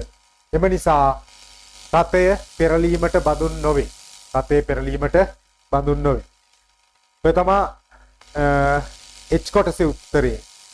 ඊළඟට I කොටසේ අපෙන් අහනවා A රතේ මත යෙදෙන ප්‍රතිරෝධී බලය අඩුවීම හා B රතේ මත යෙදෙන ප්‍රතිරෝධී බලය වැඩිවීම හේතු දක්වමින් පැහැදිලි කරන්න කියලා. A රතේ ඉහළට එසවෙනවා. ඉහළට එසවෙනකොට A රතේ රෝධ හතරෙන් ඉදිරිපස රෝධ දෙකම ඉස්සිලා තියෙනවා. ඒ කියන්නේ ඝර්ෂණ බලය අඩු වෙනවා. එහෙනම් අපිට ලියන්න පුළුවන් ඒ රතේ මත ඝර්ෂණ බලය අඩු වේ. ඒ නිසා ප්‍රතිරෝධී බලය වැඩි වේ. ප්‍රතිරෝධී බලය අඩු වේ. ඊළඟට දෙවෙනි කතාව තමයි B රථය ගත්තාම මේ ඒ රථයේ ප්‍රතිරෝධී බලය අඩුවීමත් මුළු පද්ධතිය නියත ප්‍රතිරෝධී බලයක් යටතේ තියාගන්න ඕන. මොකද එහෙම නැති වුණොත් සමතුලිතතාවය කලින් කියන තත්ත්වයට තියෙන්නේ නැහැ. එහෙනම් පද්ධතියේ සමතුලිතතාවය පවත්වා ගැනීම සඳහා ඒ රථයේ ප්‍රතිරෝධී බලය අඩුවන විට B රථයේ ප්‍රතිරෝධී බලය වැඩි වේ කියන එක තමයි I කොටසේ ලියන්න තියෙන්නේ. ඊළඟට අපි බලමු 6 වෙනි ගැටලුව. හරි, ඊළඟට අපි කතා කරන්න යන්නේ 6 වෙනි ප්‍රශ්නය. පහත දක්වා ඇති ඡේදයේ කියවා අසාති ප්‍රශ්න වලට පිළිතුරු සපයන්න. ලේස යන පදය උත්තේජිත විමෝචන විකිරණය මගින් ආලෝකය වර්ධනය කිරීම සඳහා භාවිත කරනු ලබන කෙටි යෙදුමක් වේ. යම් ලේස ආලෝකයක් නිපදවා ගන්නා සුදුසු ද්‍රව්‍යයක් ලේස මාධ්‍යයක් තෝරාගත යුතු අතර එය ලේස යන්ත්‍රයක අත්‍යවශ්‍ය අංගයක් වේ. ලේස මාධ්‍යයක ඇති පරමාණු සැකඹුණු විට ඒවා ස්වයං සිද්ධ විමෝචනය සහ උත්තේජිත විමෝචනය යන ක්‍රියාවලී දෙක මගින් භූමි අවස්ථාවට පත්වීම හෝ පහළ ශක්ති මට්ටමකට පැමිණීම සිදු විය හැකිය. මෙහිදී උත්තේජිත විමෝචන ක්‍රියාවලිය ලේස ආලෝකයේ නිපදවීම සඳහා හේතුකාරක වේ. පහසුව තකා භූමි අතරමැදි සහ ඉහළ ශක්ති මට්ටම් පිළිවෙලින් E1 E2 සහ E3 වූ ශක්ති මට්ටම් තුනක් සහිත ලේස මාධ්‍යයක් සලකමු. එක රූපය කියලා දීලා තියෙනවා අපිට. E1 මට්ටමේ සිට E3 මට්ටමට පරමාණු සැකවීම පොම්ප කිරීමේ උපාංගයක්. උදාහරණයක් විදිහට දීලා තියෙනවා ජොලන ලාම්පුවක්. මගින් සිදු කරනු ලබන අතර ලේස ආලෝකයේ නිපදවීම සඳහා ප්‍රත්‍යවර්ත ලේස ආලෝකයේ නිපදවීම සඳහා අත්‍යවශ්‍ය අංගයක් වේ. E3 ශක්ති මට්ටමේ ඇති සමහර සැකමුණු පරමාණු මුලින්ම අතරමැදි ශක්ති මට්ටමට E2 දක්වා විගස ෂේවන අතර එම පරමාණු සැලකිය යුතු දිගු කාලයක් ආයු කාලයේ මිලි තත්පර 1ක් පමණ වන E2 මට්ටමේ පැවතීමෙන් පසුව E1 පහළ ශක්ති මට්ටමට ක්ෂය වේ. එවැනි දිගු ආයු කාලයක් සහිත අතරමැදි මට්ටමක් මීටර් ස්ථායි මට්ටමක් ලෙස හැඳින්වේ. මීටර් ස්ථායි ශක්ති මට්ටමේ පරමාණුවක් පවතින විට ලේස මාධ්‍යයේ පවතින දෙකරින E1 ශක්තියක් සහිත ප්‍රෝටෝනයක් එම පරමාණු E2 මට්ටමේ සිට E1 මට්ටමට පහළ වැටීමට උත්තේජනය කළ හැකිය. මෙම ක්‍රියාවලියේදී E2 රින E1 ශක්තිය වෙනස සහිත ෆෝටෝනයක් විමෝචනය වේ. මෙම ක්‍රියාවලියේ උත්තේජිත විමෝචනය ලෙස හඳුන්වනු ලබන අතර මේ ලේස සංක්‍රමණය වේ. මෙම සංක්‍රමණයේ වැදගත් අපූර්ව ලක්ෂණයක් වනුයේ පහළ ශක්ති මට්ටමට වැටීම උත්තේජනය සඳහා යොදා ගනු ලබන ෆෝටෝනයක් E2 සිට E1 ශක්ති මට්ටමට වැටීම නිසා නිපද වෙන ෆෝටෝනයත් එකම කලාවේ පැවතීමයි. මෙම ගතිගුණක සමචාරීභාවය ලෙස හැඳින්වේ. දැන් අපිට කියනවා එතනින් එහාට රූප සරහන් කීපයක් දීලා තියෙනවා. මං ඡේදයේ ඉතුරු කොටස කියවගෙන යන්නම්. ඡේදයේ කියවන්න කලින් ප්‍රශ්නේ කියවලා ඡේදයේ කියවන ගමන් තමයි ඔබ උත්තර ලියන්න ඕන. මම ඡේදයේ පොඩ්ඩක් මුලින්ම කියවගෙන යනවා. උත්තේජිත විමෝචනයේ කාර්යක්ෂම වීම සඳහා මීටර් ස්ථායි ශක්ති මට්ටම E2 පවතින පරමාණු ගහණය පහළම ශක්ති මට්ටමේ E1 පරමාණු ගහණයට වඩා වැඩි විය යුතුය. මෙම තත්ත්වය ගහන අපවර්තනය ලෙස හඳුන්වන අතර මෙහිදී ඇති මාධ්‍යයකින් ලේස ෆෝටෝනයේ නිපදවීම සඳහා අත්‍යවශ්‍යම තත්ත්වයක්. ගහන අපවර්තනය මට්ටම් 4ක් සහිත ලේස මාධ්‍යයකින්ද ලබාගත හැකිය. E2 දෙක රූප සටහනේ දීලා තියෙනවා. මෙහි E3 මීටර් ස්ථායි මට්ටම වන අතර ලේසර් සංක්‍රමණයේ E3 මට්ටමේ සිට E2 මට්ටම දක්වා සිදුවේ. මෙම අවස්ථාවේදී E2 මට්ටමේ සිට E1 මට්ටම දක්වා සිදුවන ෂේවීම හේතු කොටගෙන E2 මට්ටමේ ගහනය ශීඝ්‍රව අඩුවන නිසා E3 හා E2 මට්ටම් අතර පවතින ගහන අපවර්තනය වඩා කාර්යක්ෂම වේ.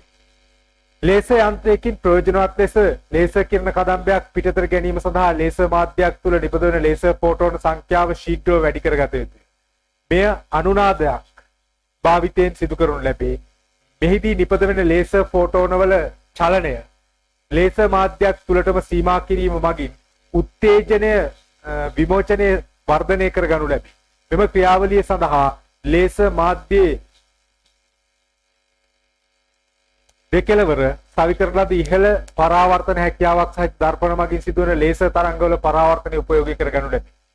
අනුනාදකයේ තුලදී ලේසර් ආලෝකය මගින් ස්ථාවර තරංග පරාවර්තනය උපයෝගී කරගනු ලැබේ. අනුනාදකයේ තුල ලේසර් ආලෝකය මගින් ස්ථාවර තරංග නිපදවන අතර අනුනාදයේ දෙකලවර දී නිෂ්පන්ද සෑදෙනසේ වෙනස් ස්ථාවර තරංග ආකාර ප්‍රසංවාද ඇතිවේ.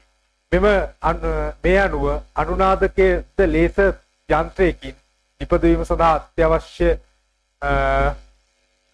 අංගයක් බව පැහැදිලි වේ. ස්පන්ද ලේසර් හා සන්තතික ලේසර් යනුවෙන් ලේසර් වර්ග දෙකක් ඇත. අඩු ස්පන්ද කාලයක් සහිත ලේසර් ස්පන්ද භාවිතයෙන් ඉහළ කාර්යක්ෂමතාවයක් ලබා ගත හැකිය කියලා කියනවා. ඒ කොටස ලේසර් ආලෝකයේ නිපදවීම සඳහා හේතුකාරක වන විමෝචන ක්‍රියාවලිය වන්නේ කුමක්ද කියලා අහනවා. උත්තේජිත විමෝචනය. උත්තේජිත විමෝචනය. B කොටස ලේසර් මාධ්‍යයක මීටර් ස්ථායී ශක්ති මට්ටමක් පැවතීම ලේසර් සංක්‍රමණයට දායක වන්නේ කෙසේදයි පැහැදිලි කරන්න කියනවා. මම හිතන්නේ සියලුම දේවල් තිබුණා ඡේදය ඇතුලේ. මීටර් ස්ථායී මට්ටමේ පරමාණු ගහන මීටර් ස්ථායී මට්ටමේ පවතින ඉලෙක්ට්‍රෝන ගහණය වැඩි වීමේදී ලේසර් නිෂ්පාදන කාර්යක්ෂමතාවය වැඩි වේ. ඔක තමයි B කොටසට ලියන්නේ. C කොටස කියනවා ලේසර් ක්‍රියාව සඳහා ශක්ති මට්ටම් 3ක් සහිත පද්ධතියක සාපේක්ෂව ශක්ති මට්ටම් 4ක් සහිත පද්ධතියකට වඩා කාර්යක්ෂම වෙනු ඇයිදයි පැහැදිලි කරන්න කියලා කියනවා. ඒකට ලියන්න වෙන්නේ ශක්ති මට්ටම් 3ක් තියෙනකොට මීටර් ස්ථායී මට්ටම ලෙස සැලකෙන එක මට්ටමයි තියෙන්නේ. එතකොට ඒ මට්ටමේ ඉඳලා ඒ මට්ටමේ පවතින ඉලෙක්ට්‍රෝන ගහණය වැඩි. එහෙනම් මීටර් ස්ථායී මට්ටමේ පවතින ඉලෙක්ට්‍රෝන ගහණය වැඩි වෙන නිසා. D කොටස ලේසර් යන්ත්‍රයක් නිපදවීම සඳහා අත්‍යවශ්‍ය අංග 3 මොනවාද කියලා අහනවා. පැහැදිලිව අපිට අංග 3 දීලා තිබුණා. පළවෙනි ඡේදයේ දීලා තියෙනවා ලේසර් මාධ්‍ය කියන එක අවශ්‍යයි. ඊළඟට දෙවෙනි එකේ දීලා තියෙනවා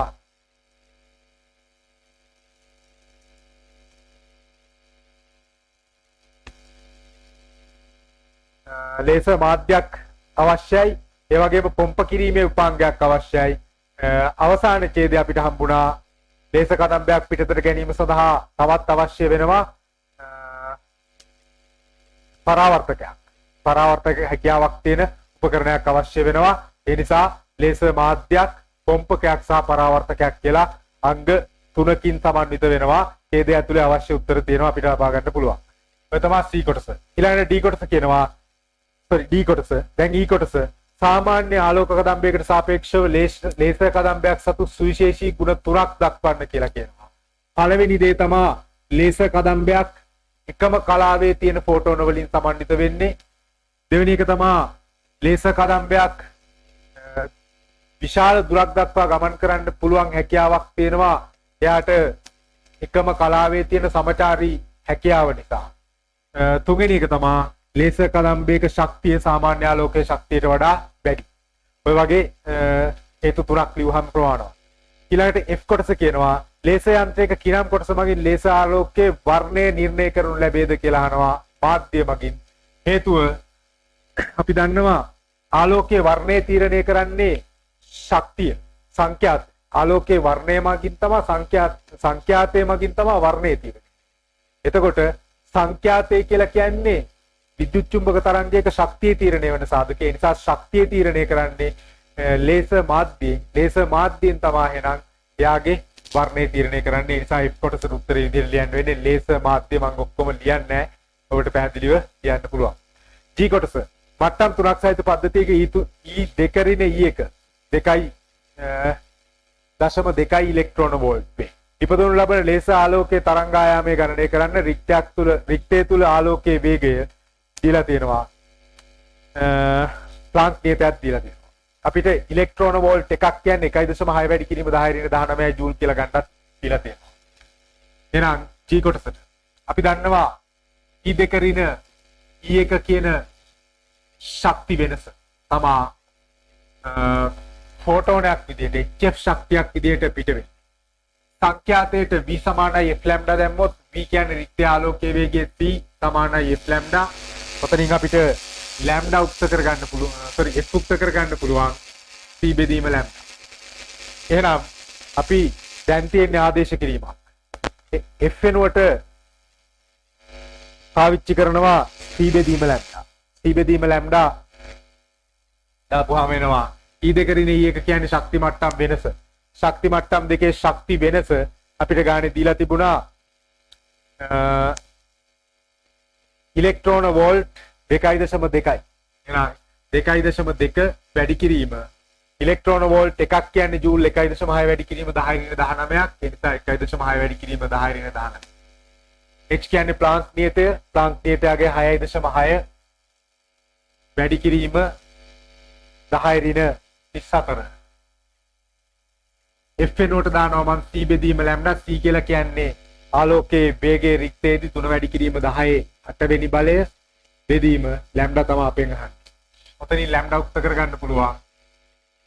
6.6ට 2.2 වත් 3යි. 3 වැඩි කිරීම 3 9 වැඩි කිරීම 10 ඍණ 34යි 10 ධන 8යි තියෙනවා. එතකොට 34න් 8ක් අඩු කරපුවාම 26යි. 10 ඍණ 26යි. මේ පැත්තේ බෙදීම 1.6 වැඩි කිරීම 10 ඍණ 19. 10 ඍණ බල කපලා අයින් කරන්න පුළුවන්. 26න් 19ක් අඩු කරන්න වෙනවා. 26න් 19ක් අඩු කරපුවාම 7යි. 10 ඍණ 7යි. එතකොට එනවා ලැම්ඩා 9 බෙදීම 1.6 කියන්නේ 90 බෙදීම 16. 90ට 16 වරක් 5 80යි. තුරු 10යි. 116 වරක් 6ක් ඒ 5.6 වැඩි කිරීම 10 ඍණ 7යි. මීටර් කියලයි. ඔය තමයි තරංගායාමයේ නැනෝමීටර් වලින් කියන්න කියලා අවශ්‍යතාවයක් නැහැ. අපෙන් අහන්නේ නිකම්ම තරංගායාමයේ ගණනය කරන්න කියලා විතරයි. h කොටස ලේසර් ස්පන්දයක් අර 1.5 වැඩි කිරීම 10 ඍණ 5ක් වූ කුඩා වෘත්තාකාර ආලෝක ඉලක්කයක් මතට එම ආලෝකය එම ඉලක්කය මුළුමනින්ම ප්‍රදීපනය වනසේ නාභිගත කරනු ලැබේ. ඉලක්කය මත ලබා දෙන ශක්තිය 4 වැඩි කිරීම 10 ඍණ 3ක් වන අතර ලේසර් ස්පන්දයේ කාලාන්තරය 1 වැඩි කිරීම 10 ඍණ 9ක් වේ. ඉලක්කය මත රේඛීය වර්ගඵලයකදී ලැබෙන ක්ෂමතාවය තීව්‍රතාවය ගණනය කරන්න කියලා. ක්ෂමතාවය කියලා කියන්නේ ඒකීය වර්ගඵලයක් මත ලැබෙන තීව්‍රතාවය. අපි I කියලා කියනවා. තීව්‍රතාවය කියන්නේ තත්පරයකදී ලැබෙන ශක්තිය. එහෙනම් ස්පන්දයෙන් 4 වැඩි කිරීම 10 ඍණ 3ක් ජූල් ලබා දෙනවා එක ස්පන්දනයේ. ඒ ස්පන්ද තත්පරයකට 10 ඍණ 9ක ශීඝ්‍රතාවයකින් ලබා. ඔය මුළු ශක්තිය ඒකීය වර්ගඵලයකට ශක්තිය ලබා ගන්න ඔක බෙදන්න ඕන වර්ගඵලයේ πr වර්ගයෙන් අපිට අරේ දීලා තියෙනවා. I ගණනය කරන්න පුළුවන්. 4 වැඩි කිරීම 10 ඍණ 12 වෙනි බලය. πගේ ශේෂයෙන් කියලා නෑ අපිට 3යි කියලා ගන්න කියලා. ඒ නිසා 7න් 22 පාවිච්චි කරමු. අරේ දීලා තියෙනවා 1.5 වැඩි කිරීම 10 ඍණ 5යි මීටර. එතකොට 1.5 වැඩි කිරීම 10 ඍණ 5යි ඔකේ වර්ගය වෙනවා ආදේශ වෙනවා. ඔය තමයි තීව්‍රතාවය. ඊළඟට I කොටස මම තුරු කරන්නේ තුරු කරලා ගන්න ඒකකය වර්ග මීටරයට වොට් කියලා. වර්ග මීටරයට වොට්. I කොටස ලේසර් යන්ත්‍රයක අනුනාදකයේ දිග L 30 සෙන්ටිමීටර වන අතර අනුනාදකයේ මාධ්‍යයේ වර්තනාංකය 1.8යිලු. මෙම අනුනාදකයේ තරංගායාමයේ 600ක් වන ලේසර් ආලෝකයක් පිට කරයි. අනුනාදකයේ තුල M වන ප්‍රසංවාදයෙන් යුත් ස්ථාවර තරංගයක් නිපද වේ. M ගණනය කරන්න කියලා කියනවා. අන්න එතකොට අනුනාදකය කියලා කියන්නේ සාමාන්‍ය නලයකාකාරයේ දෙයක් කියලා අපිට හිතුවොත් ඔය ඡේදයේ දීලා තියෙනවා. අනුනාදකයේ දෙකලවරම ඇති වෙන්න ඕන නිෂ්පන්දක. එහෙනම් අනුනාදකයේ යම්කිසි M වැනි උපරිතාණයක් ඇති වෙනකොට මූලිකයේදී පුඩු 1යි මූලිකයේ තිබ්බනම් ඔය හැඩේ පළවෙනි උපරිතාණයේදී පුඩු 2යි. එහෙනම් M වෙනි උපරිතාණයේදී පුඩු M ධන එකක් හැදෙන්න. M වෙනි උපරිතාණයේදී පුඩු M ධන එකක් හැදෙන්න ඕන. M කියන්නේ උපරිතාණ M වෙනි ප්‍රසංවාදය කියලා තියෙන්නේ. M වෙනි උපරිතාණය වුණා නම් පුඩු M ධන එකයි. මූලිකය කියන්නේ පළවෙනි ප්‍රසංවාදයේ තමා. එහෙනම් පළවෙනි ප්‍රසංවාදයේදී පුඩු 1යි, දෙවෙනි ප්‍රසංවාදයේදී පුඩු 2යි. එහෙනම් m වෙනි ප්‍රසංවාදයේදී පුඩුවෙන් ගණනක් හැදෙනවා. එක පුඩුවක් කියලා කියන්නේ තරංගායාම භාගයක්. තරංගායාම භාගයේ m ගණනක් හැදෙන්න ඕන මේ දිගින්. එහෙනම් L දිගට සමාන වෙන්න ඕන තරංගායාමේව භාගයක්. එහෙනම් අපිට ඔතනින් ලැම්ඩා හොයා ගන්න පුළුවන් 2යි L බෙදීම m. එතකොට අදාළ මාධ්‍යයේ වර්තනාංකය අපිට දීලා තියෙනවා. එතකොට ඔය ලේසර් යන්ත්‍රයක අනුනාදකයේ දිග 30ක් වන අතර අනුනාදකයේ මාධ්‍ය වර්තනාංකය 1.8යි. මෙම අනුනාදකයේ තරංගායාමය 600ක් වන ලේසර් ආලෝකයේ පිට කරයි. m වන ප්‍රසංවාදයෙන් යුත් තරංග නිපද වේ නම් m ගණනය කරන්න කියලා අපිට කියන්නේ. එතකොට අපි දැනගන්න ඕන මේ ආලෝකයේ වේගය හොයන්න තමයි අපිට ඔය වර්තනාංකය කියන එක දීලා. එතකොට අපිට ඔය මාධ්‍යයේ දී ආලෝකයේ වේගය v සමානයි f ලැම්ඩා දැන් v වෙනුවට දාන්න පුළුවන්. අපි දන්නවා වර්තනාංකය කියලා කියන්නේ රික්තේදී ආලෝකයේ වේගය බෙදීම මාධ්‍ය ආලෝකයේ වේගය. ඒ නිසා c බෙදීම v තමා වර්තනාංකය කියන්නේ. ඔතනින් v උක්ත කරගත්තොත් v කියන්නේ c බෙදීම n. එහෙනම් රික්තේ ආලෝකයේ වේගය 3 වැඩි කිරීම 10 8 වෙනි බලය බෙදන්න ඕන අදාළ මාධ්‍යයේ ආලෝකයේ වර්තනාංකය 1.8 සමානයි f. දැනට අපි කොහොම තියාගමු ලැම්ඩා වෙනුවට මෙයාගේ දානවා f ලැම්ඩා. එතකොට මේ f ලැම්ඩා කියන එකේ f වෙනුවට දානවා මම රික්තේ දාලා රික්තේ p සමානයි f ලැම්ඩා පාවිච්චි කරනවා. c සමානයි f ලැම්ඩා. ඔතනින් f උක්ත කරොත් c බෙදීම ලැම්ඩා කියන. ආගෙනම් 3 වැඩි කිරීම 10 8 වෙනි බලයේ බෙදීම 1.8 සමානයි f වෙනුවටත් 3 වැඩි කිරීම 10 8 වෙනි බලයේ බෙදීම රික්තේදී තරංගායාමය අපි කලින් හොයාගත්තා. මට මතක විදිහට 5.6යි කියලා ආවේ. කියන්නේ 560යි නැනෝමීටර්. 10 ඍණ 9 වෙනි බලය. කලින් අපි G කොටසේදී ලබාගත් අගය ඔය දැන් මම වරක් තරංගායාමයේ දැන් ඔය මාධ්‍යයේදී තරංගායාමය 600යි කියලා කියලා තියෙනවා. එතකොට එතෙන්දී තරංගායාමය 600 දාමු. මාධ්‍යයේදී තරංගායාමය 600 දීලා තියෙන නිසා 600 වැඩි කිරීම ලැම්ඩා වෙනුවට දානවා මෙන්න මේ 2L බෙදීම m කියන. එතකොට අපිට හොයාගන්න පුළුවන් ඔතනින් m අගය L ගාගේ ආදේශ කරන්න පුළුවන් සෙන්ටිමීටර් 30ක් කියන එක 30 වැඩි කිරීම 10 ඍණ 2යි මීටර් කරලා ආදේශ කරගත්තා. ඔය තමයි 6 වෙනි ගැටලුව තුරු කිරීම කරන්න. ඊළඟට අපි බලමු 7 වෙනි ගැටලුව. 7 වෙනි ගැටලුවේ කියන්නේ රූපේ පෙන්වා ඇති පරිදි සෙන්ටිමීටර් 5ක් සහ අරේ සෙන්ටිමීටර් 5ක් සහ දිග 10යි සෙන්ටිමීටර් වන කුහර සිලින්ඩරයක අක්ෂය ඔස්සේ අරේ සෙන්ටිමීටර් 3ක් වන ඝන සිලින්ඩර් ආකාර යකඩයක් යවා ඇත.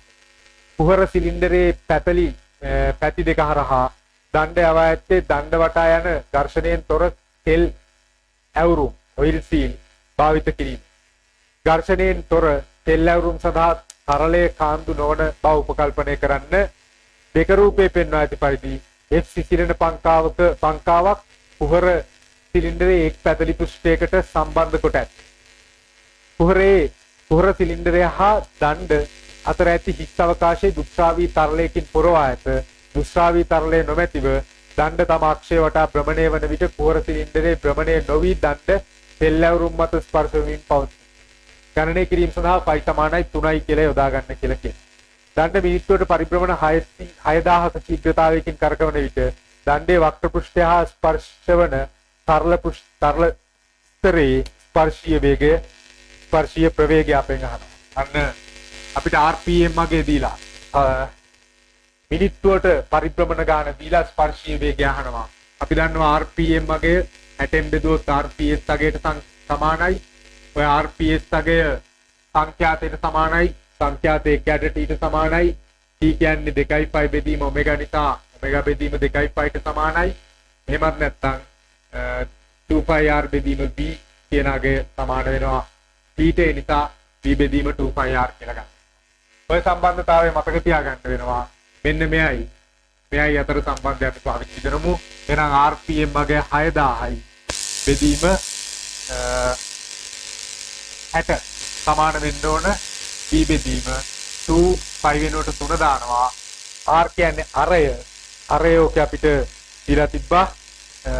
සිලින්ඩර් ආකාර දණ්ඩේ අරය සෙන්ටිමීටර් 3යි. උගතරාන බැලුවොත් පේනවා 3 වැඩි කිරීම 10/2යි මීටර් කරලා අපි දැන් සුළු කරන්න තියෙන්නේ 60ට කැපෙනවා 100යි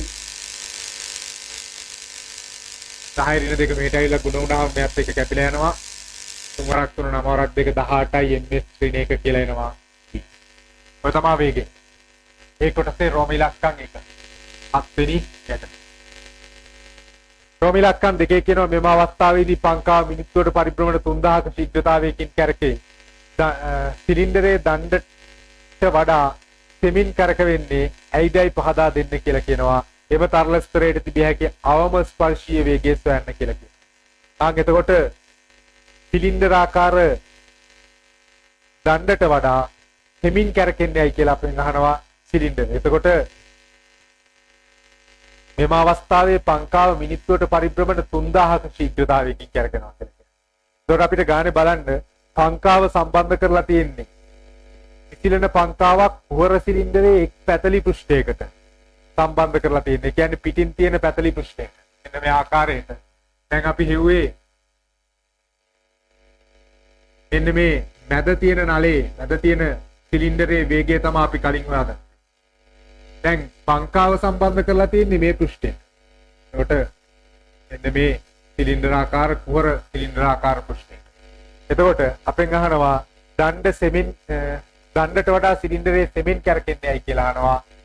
අපි දන්නවා මේ දෙන්නම එකම පද්ධතියක කැරකෙන නිසා කෝණික ප්‍රවේග ගැන හිතුවොත් කෝණික ප්‍රවේග දෙන්නගේ සමාන වෙන්න තිබ්බා මෙතන මැද තෙල් ස්තරයේ තිබ්බේ නැත්තම්. එතකොට මැද තෙල් ස්තරේ නිසා මේ දණ්ඩ කැරකෙනකොට මැද දණ්ඩ කැරකෙනවට ප්‍රතිවිරුද්ධ දිශාවට තමයි කුහර සිලින්ඩරේ කැරකෙන්නේ. එතකොට කුහර සිලින්ඩරේ ස්පර්ශීය වේගය අඩු වෙනවා. ස්පර්ශීය වේගය අඩු වෙන්නේ තෙල් ස්තරය හරහා මේ මැද දණ්ඩ කැරකෙන ශීඝ්‍රතාවයෙන්ම ශක්තිය සම්ප්‍රේෂණය කරන්න බැරි නිසා. එහෙනම් අපිට ලියන්න වෙන්නේ තෙල් ස්තරය හරහා ශක්තිය සම්ප්‍රේෂණයේදී හානියක් සිදුවන නිසා කියන එක තමයි රෝම ඉලක්කම් 2ට ලියන්න වෙන්නේ. දැන් අපෙන් අහනවා සිලින්ඩරයට තරල ස්තරයට තිබිය හැකි අවම ස්පර්ශීය ප්‍රවේගය සොයන්න කියලා කියනවා. ඒ නිසා අපි දැන් දානවා සිලින්ඩරේ. ඔතනදී කලින් අපි ගත්තා මෙන්න මේ ඇතුලේ තියෙන කුහරය සමග ස්පර්ශ වෙලා තියෙන වේගය තමයි මේ ගත්තේ. එතකොට ওই වේගය අපි v1 කියලා ගත්තා. දැන් පිට තියෙන කුහර සිලින්ඩරයට මම දානවා ওই සම්බන්ධතාවයම rpm වගේ 3000යි බෙදීම 60 සමානයි v2 බෙදීම යාගේ 2πr දෙක වැඩි කිරීම π 3යි කියලා ගන්න කියනවා. අරේ සෙන්ටිමීටර් 5යි 5 වැඩි කිරීම 10 2යි. සුළු කරොත් බිඳුවට බිඳුව කැපෙනවා 6 වරක් 1යි 6 වරක් 5යි බිඳුවයි 50යි 50 වරක් 2 100යි 100ත් එක්ක කපලා අයින් කරන්න පුළුවන් මෙයාව 3 වරක් 5 15යි ms ඍණ 1 කියලා එනවා මේක. ඔය තමයි v2 තුන්වෙනි කොටස තරලයෙන් කුහර සිලින්ඩරයේ මත යෙදෙන දුෂ්ටාවී බලය ගණනය කරන්න තරලයේ දුෂ්ටාවිතා සංගුණකයේ දීලා තියෙනවා. කුහර සිලින්ඩරයට අපිට පාවිච්චි කරන්න පුළුවන් ෂොක් සමීකරණ. S බෙදීමේ සමානයි ඊටා v1 ඍණ v2 මෙතනට ගන්න වෙන්නේ සාපේක්ෂ ප්‍රවේගය. සාපේක්ෂ ප්‍රවේගය ගන්නකොට මතක තියාගන්න. මෙතන අපි මම ඩෙල්ටා v කියලා ගන්නවා. ඩෙල්ටා v බෙදීම h ක්‍රොස් කියලා අපි ලියන්නේ. ඩෙල්ටා v කියලා කියන්නේ සරල ස්තරයේ ස්තර දෙක අතර ඇතිවන සාපේක්ෂ ප්‍රවේගය. ඒකට සාපේක්ෂ ප්‍රවේගය මේ තමයි දුර. සරල ස්තර දෙක අතර දුර. f තමයි අපෙන් අහන්නේ වර්ගඵලය දාන්න පුළුවන් 2πrh සමානයි ඊටා දීලා තියෙනවා ගානේ දැන් ඔතන ඩෙල්ටා V ගත්තී ඔබට වර්ධින්න බලනවා. එහෙම හිතන්න. පිටින් තියෙනවා කුහර සිලින්ඩරයක්. ඇතුළතින් තියෙනවා ඝන සිලින්ඩරයක්. එතකොට මේ ඝන සිලින්ඩරේ චලිත දිශාව මේ පැත්තට තියෙනවා නම් 18යි කියලා අපිට හම්බුනේ ප්‍රවේගය. මෙයාගේ ප්‍රවේගය 15යි කියලා හම්බුනේ. ඒ දිශාවටම චලනය වෙනවා කියලා හිතුවා. බලෙන් අපි අනිත් පැත්තට කරකවන අවස්ථාවක් තියෙන්න පුළුවන්. ඒ නිසා සාපේක්ෂ ප්‍රවේගය එන්නේ 18යි 3යි අඩු කර 18යි 15යි අඩු කරපුවාම 3යි බෙදීම දෙන්නගේ පරතරයේ සෙන්ටිමීටර් 2යි. එක වැඩි කිරීම 10 ඍණ 2යි. ඔතනින් අපිට f හොයා ගන්න පුළුවන්. f බෙදීම 2 වැඩි කිරීම 3 වැඩි කිරීම ඔතන ආරේ දානකොට දාන්නේ මේ විශාල පෘෂ්ඨයේ වර්ගඵලය දාන්නේ යා මත බලය හොයන නිසා. ඒ නිසා යාගේ අරය 5 වැඩි කිරීම 10 ඍණ 2යි. h කියලා කියන්නේ දිග සෙන්ටිමීටර් 10යි. 10 වැඩි කිරීම 10 ඍණ 2 සමානයි. නීටාගේ අගය 2යි කියලා දීලා තියෙනවා. SI එකකින් දීලා තියෙන්නේ 3 බෙදීම 2 වැඩි කිරීම 10 ඍණ 2යි. ඒකට 2 කැපෙනවා. 10 ඍණ 2ක් කපලා අයින් කරන්න පුළුවන්. ඔතනින් අපිට f සඳහා අගයක් ලබා ගන්න පුළුවන්. f සමානයි. දෙවරක් 3 6යි, හයවරක් 5 30යි, 20වරක් 3 90යි. වැඩි කිරීම 10 ඍණ 2යි කියලා කියන්නේ 0.9යි නිව්ටන් කියලා. ඔය තමයි A කොටසේ පිළිතුර. ඊළඟට අපි බලමු B කොටස. B කොටස කියනවා තරලයේ දුෂ්ටාවිතා සංගුණක 1 දක්වා අඩු විට භාවිත කළ තරලය ඉවත් කර නව තරලයක් නැවත පිරවිය යුතුයි. මේට හේතුව කුමක්ද කියලා අහනවා. දුෂ්ටාවිතාවය අඩු වෙනකොට මෙහා අඩු අගයක් වෙනවා. මේ දුෂ්ටාවි බලය සිලින්ඩරයේ මත දුෂ්ටාවි බලය අඩු වෙනවා. ඒ කියන්නේ මැද සිලින්ඩරේ කැරකෙනකොට ඒ බලය සම්ප්‍රේෂණය පිටත සිලින්ඩරයට ප්‍රමාණවත් විදිහට ශීඝ්‍රතාවයකින් ලැබෙන්නේ නැහැ. ඒ නිසා අපිට ලියන්න වෙන්නේ මේ විට මැද සිලින්ඩරයේ භ්‍රමණය වීමේදී බාහිර සිලින්ඩරයට ශක්ති සම්ප්‍රේෂණය ප්‍රමාණවත් නොවන නිසා. C කොටස කුහර සිලින්ඩරයේ තුල ඇති තරල පරිමාව නිර්ණය කරන්න කියලා කියනවා. අන්න කුහර සිලින්ඩරයේ තරල පරිමාව කියලා කියන්නේ ලොකු සිලින්ඩරයෙන් පොඩි සිලින්ඩරේ අඩු කරන්න තියෙනවා. ලොකු සිලින්ඩරයේ පරිමාව π r වර්ගය h අඩු කිරීම පොඩි සිලින්ඩරයේ පරිමාව π r වර්ගය h. සිලින්ඩර් දෙකේම දිග සමානයි. π පොදු සාධකයක් h පොදු සාධකයක් r වර්ගයේ ඍණ h මන් ලියනවා r ධන h r ඍණ h කියලා සාධක විදියට r ඍණ සිම්පල් r කියලා සාධක විදියට. එතකොට අපිට ආදේශ කරගන්න විතරයි තියෙන්නේ. π 3යි h අගේ සෙන්ටිමීටර් 10යි 10 වැඩි කිරීම 10 ඍණ 2යි. අරයන් දෙක එකතු කරොත් 5යි 3යි අරේ තිබ්බේ 5යි 3යි 8යි 8 වැඩි කිරීම 5න් 3ක් අඩු කරපුවාම 2යි. මෙතන 10 ඍණ 2යි මෙතන 10 ऋण 2යි එනකොට 10 ඍණ 4යි. 10 ඍණ 4ට 10 ඍණ 3ක් තියෙනවා කපලා අයින් කරන්න 10 ඍණ 1ක් ඉතුරුයි. දෙවරක් 8 16යි 16 වරක් 3 48යි දශම ස්ථාන එකක් අයින් කරපුවාම 4.8යි ඝන මීටර කියලා එනවා. ඝන මීටර 4.8ක් වුණා. right ඊළඟට C කොටස. නෙවෙයි D කොටස. කියනවා භාවිත කරන ලද තරලය ඉවත් කිරීම සඳහා සිලින්ඩර් පෘෂ්ඨයේ ඇති සිදුරක් හරහා 1 මිලිමීටර හා දිග 10 සෙන්ටිමීටර වන නලයක් දිගේ පම්ප කරනු ලැබේ. මිනිත්තු දෙකකදී සම්පූර්ණ තරල පරිමාව ඉවත් කිරීම සඳහා නලයේ දෙකලවර හරහා යුතු පීඩන අන්තරය අහනවා අපෙන්. අන්න දැන් අපිට පාවිච්චි කරන්න වෙනවා පොයිසෙල් සමීකරණය. පීඩන අන්තරය අහන්නේ නලයක් කරහා පීඩන අන්තරය සම්බන්ධ වෙන්නේ පොයිසෙල් සමීකරණය. අපි දන්නවා පරිමා ප්‍රවාහ ශීඝ්‍රතාවය. විබෙදීම T සමාන වෙනවා pi delta p ඒ වල 4 වෙනි බලයේ බෙදීම 8යි නීටා l. p වෙනුවට දානවා 4.8යි ඝන මීටර. මිනිත්තු දෙකක කාලයක් තියෙනවා අපිට ඔය තරලය මාරු කරගන්න. මිනිත්තු දෙකක් කියලා කියන්නේ 2 වැඩි කිරීම 60යි තත්පර. pi 3යි delta p තමයි අපෙන් අහන්නේ පීඩන අන්තරය. අරය ගන්නකොට ඔය නලයේ අරය මිලිමීටර් 1යි කියලා දීලා තියෙනවා. 1 වැඩි කිරීම 10 ඍණ 3 4 වෙනි බලය මිලිමීටර්. බෙදීම 8යි. තරලය මාරු කරන්නේ ඔතන වර්ධින්න ඉඩ තියෙනවා. තරලය මාරු කරන්නේ දුෂ්ටාවිතා සංගුණකයේ දෙකේ තියෙන තරලය නෙවෙයි සවුත් තුන තරලය මාරු කරන්නේ. එතකොට දුෂ්ටාවිතා සංගුණකයේ 1 දක්වා වෙනස් වෙලා තියෙනවා. L කියන්නේ නලයේ දිග සෙන්ටිමීටර් 10යි කියලා අපිට දැන් කියලා තියෙනවා. ඒතකොට මීටර වලින් ආදේශ කරගන්න වෙනවා. දැන් අපිට සුළු කිරීම තියෙන්නේ 3 වරක් 1යි 3 වරක් 1.6යි. ඩෙල්ටා p යුක්ත කරගත්තොත්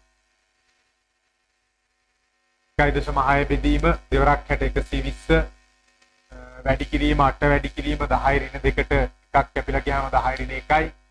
මෙතන 10 ඍණ 12යි 10 ඍණ 1යි කැපිලා ගියාම 10 ඍණ 11යි. මෙතන එනකොට 10 11යි. ඩෙල්ටා p කියලා එනවා. ඕන් ඔච්චර පීඩන අන්තරයක් දෙන්න ඕන 10 11ට මම එක දශම ස්ථානයක් අයින් කරනවා 10 10 වෙනි බලය 4 වරක් 4යි 4 වරක් 3යි බිඳුවයි. බිඳුවට තව එකක් කැපුවොත් 10 9 වෙනි බලය 4 වරක් 8 32යි. බෙදීම 3 වැඩි කිරීම 10 9 වෙනි බලය ඩෙල්ටා p. ආසන්න වශයෙන් 33 බෙදපුවාම 10 වැඩි කිරීම 10 9 වෙනි බලයයි පැස්කල් කියලායි ඩෙල්ටා p කියන පීඩන අන්තරය. ඔය තමයි 7 වෙනි ගැටලුවේ පිළිතුර.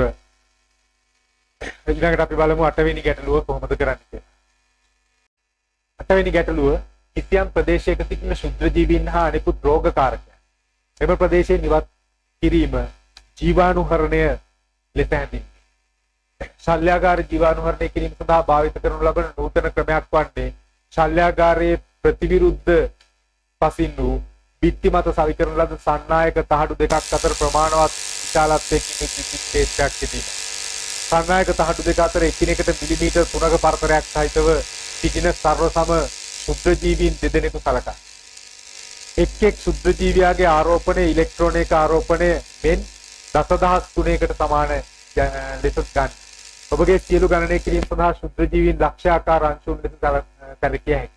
දක්ෂාකාර අංශුන් කියන්නේ ස්කන්ධයක් නැහැ කියලා හිතන්න. ඒ කොටස ශුද්‍ර ජීවීන් දෙදෙනා අතර ක්‍රියාත්මක වන ස්ථಿತಿ විද්‍යුත් බලය ගණනය කරන්න කියලා. දෙදෙනා අතර ක්‍රියාත්මක වන ස්ථಿತಿ විද්‍යුත් බලය අපෙන්හයි.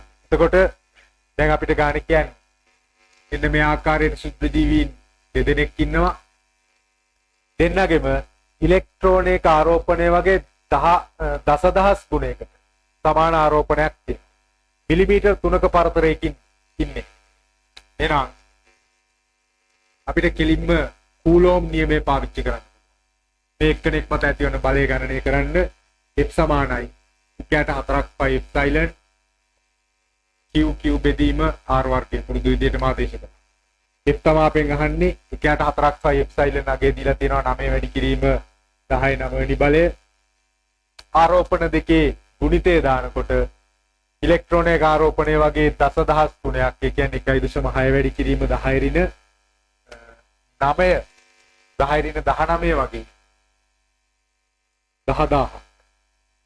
ඔය වගේම ආරෝපණ දෙකක් තියෙන නිසා මම ඕකේ වර්ගය දානවා. බෙදීම දුර මිලිමීටර් 3යි. 3 වැඩි කිරීම 10 ඍණ 3 වර්ගය. තුන් කරන්න තියෙන්නේ F සමානයි 9 වැඩි කිරීම 10 9 වෙනි බලය වැඩි කිරීම 10 ඍණ 19ට 4ක් කැපිලා යනවා 1යි 2යි 3යි 4යි එතකොට 10 ඍණ 15යි.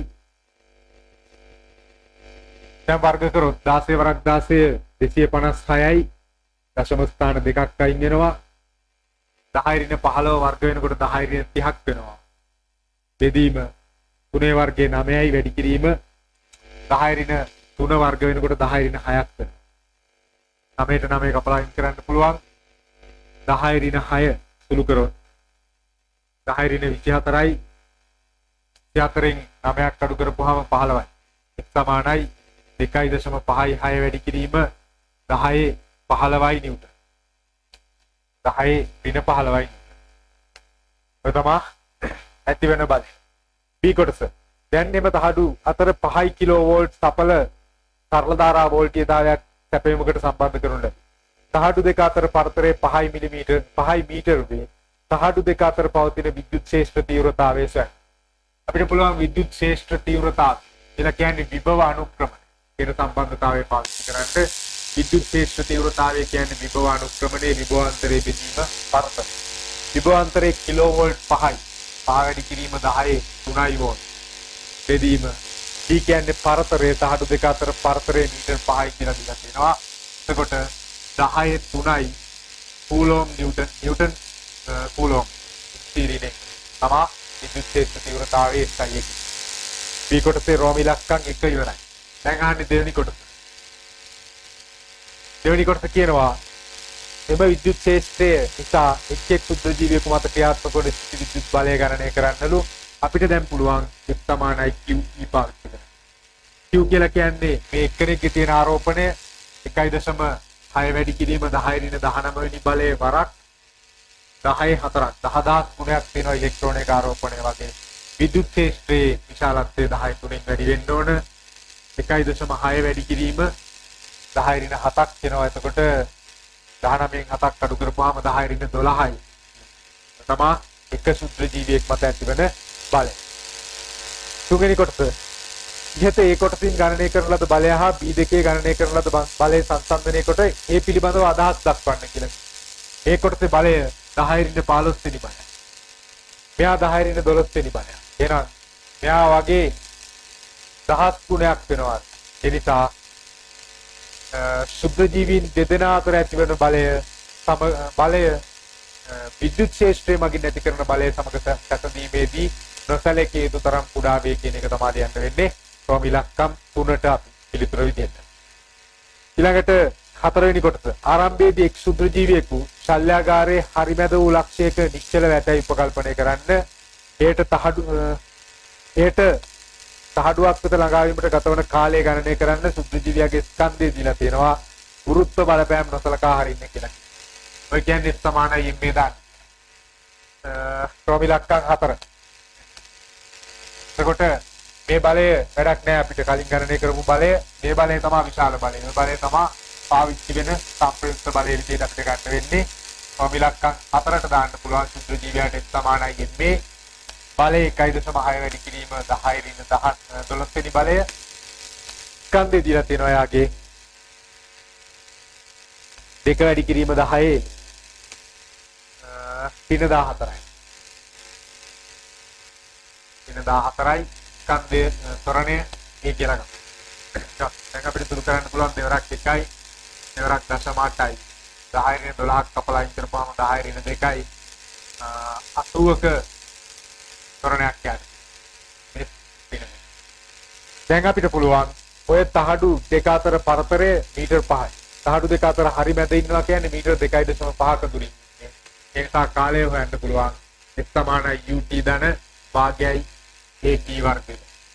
F 2.5යි UT පදේ බිඳුවයි ආරම්භක ප්‍රවේගයක් යට තිබෙන්නේ නැහැ. ධන භාගයේ වැඩි කිරීම ත්වරණය 80 වැඩි කිරීම කාලයේ වර්ගයේ කාලය තමයි අපෙන් අහන්නේ. දෙවරක් 1යි දෙවරක් 40යි සුළු කරමු. E වර්ගයේ සමානයි 4 වරක් 25 Tයි කියලා. T එනවා තත්පර 10ක් කියලා. ඔය තමයි කලණය සඳහාගත වෙන කාලය. පස්වෙනි කොටස. ඊට අතර කොටසට අදාළව ශුද්ධ ජීවියා ලබාගත් චාලක ශක්තිය ගණනය කරන්නලු. චාලක ශක්තිය හොයන්න නම් අපිට අවසාන ප්‍රවේගය දැනගෙන ඉන්න වෙනවා. අවසාන ප්‍රවේගය දැනගෙන හදුවොත් ක්‍රම දෙකක් තියෙනවා. අවසාන ප්‍රවේගය දැනගෙන හදන්නත් පුළුවන්. එහෙම නැත්නම් ලබාගත් චාලක ශක්තිය විභවාන්තරය පාවිච්චි කරලා QV ට සමාන කරලා ගන්නත් පුළුවන්. මම ලබාගත් චාලක ශක්තිය ඇසුරින් ලබා ගන්න. චාලක ශක්තිය අපිට හොයන්න පුළුවන් අවසාන ප්‍රවේගය B සමානයි U ධන AT ගන්න. B අවසාන ප්‍රවේගය ඒක තමයි අපි හොයන්න යන්නේ. U කියන්නේ ආරම්භක ප්‍රවේගයේ බිඳුවයි ධන ත්වරණය 80යි කාලය තත්පර 10යි. ඒකට අවසාන ප්‍රවේගය 800යි ms ඍණ 1 කියලා. එහෙනම් අපිට පුළුවන් ලබාගත් චාලක ශක්තිය කියන්නේ භාගයයි mv වර්ගය භාගයයි ස්කන්ධය 2 වැඩි කිරීම 10 ඍණ 14යි ප්‍රවේගයේ වර්ගය 800 වර්ගය.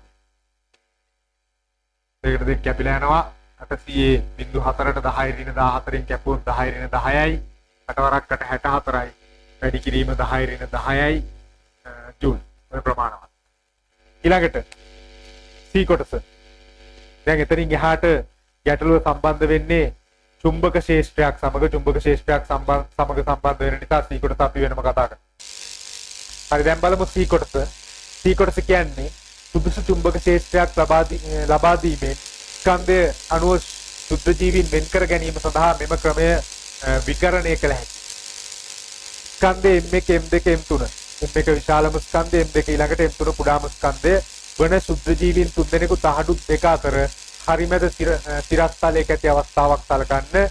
කාලයේ t සමානයි බිඳුවේදී මෙම ශුද්ධ ජීවීන් තිදෙනා විද්‍යුත් ක්ෂේත්‍රයේ දිශාවට විරුද්ධ වූ U1 U2 U3 ප්‍රවේග වලින් චලිතයක් ආරම්භ කර විද්‍යුත් ක්ෂේත්‍රයේ බලපෑම යටතේ 1.25 මීටර දුරකට චලනය වන්නේ එකම t කාලයක් ගතවන පරිදි 1.25 මීටර දුරට පැමිණි පසු විද්‍යුත් ක්ෂේත්‍රයේ ක්‍රියා විරහිත කර ශ්‍රාව ඝනත්වයේ BU චුම්බක ක්ෂේත්‍රයක් යොදන්නේ ඔවුන්ගේ චලිත දිශාවට ලම්බ කරන පරිදි. ඔවුන් ඉන්පසු ශුද්ධ ජීවීන් එම චුම්බක ක්ෂේත්‍රයේ බලපෑම යටතේ ඉතිරි චලිතය සම්පූර්ණ කරයි. ක්‍රම ඉලක්කම් 1 කියනවා ශුද්ධ ජීවීන් තිදෙනාටම එකම t කාලයකදී 1.25 දුරක් සම්පූර්ණ කිරීම සඳහා ආරම්භක ප්‍රවේගයේ U1 U2 U3 අවශ්‍යතාවයේ තෘප්ත කළ යුතු බව පෙන්වන්නේ. ඒ කියන්නේ U1 වැඩිම වෙන්නේ. එකම කාලයක් තියෙනවා. එකම කාලයක් තියෙනකොට F සමානයි මේ සම්බන්ධතාවය අනුව දැන් ඔය තුන් දෙනාටම තියෙන එකම ආරෝපණ බලය නියතයි. බලය නියතයි. ඒ කියන්නේ ස්කන්ධයේ ත්වරණයට ප්‍රතිලෝමව සමානුපාත. පිට සංකේත වලින් දීලා තියෙන ගණනය කරලා පෙන්නන්න ඕනේ නැහැ.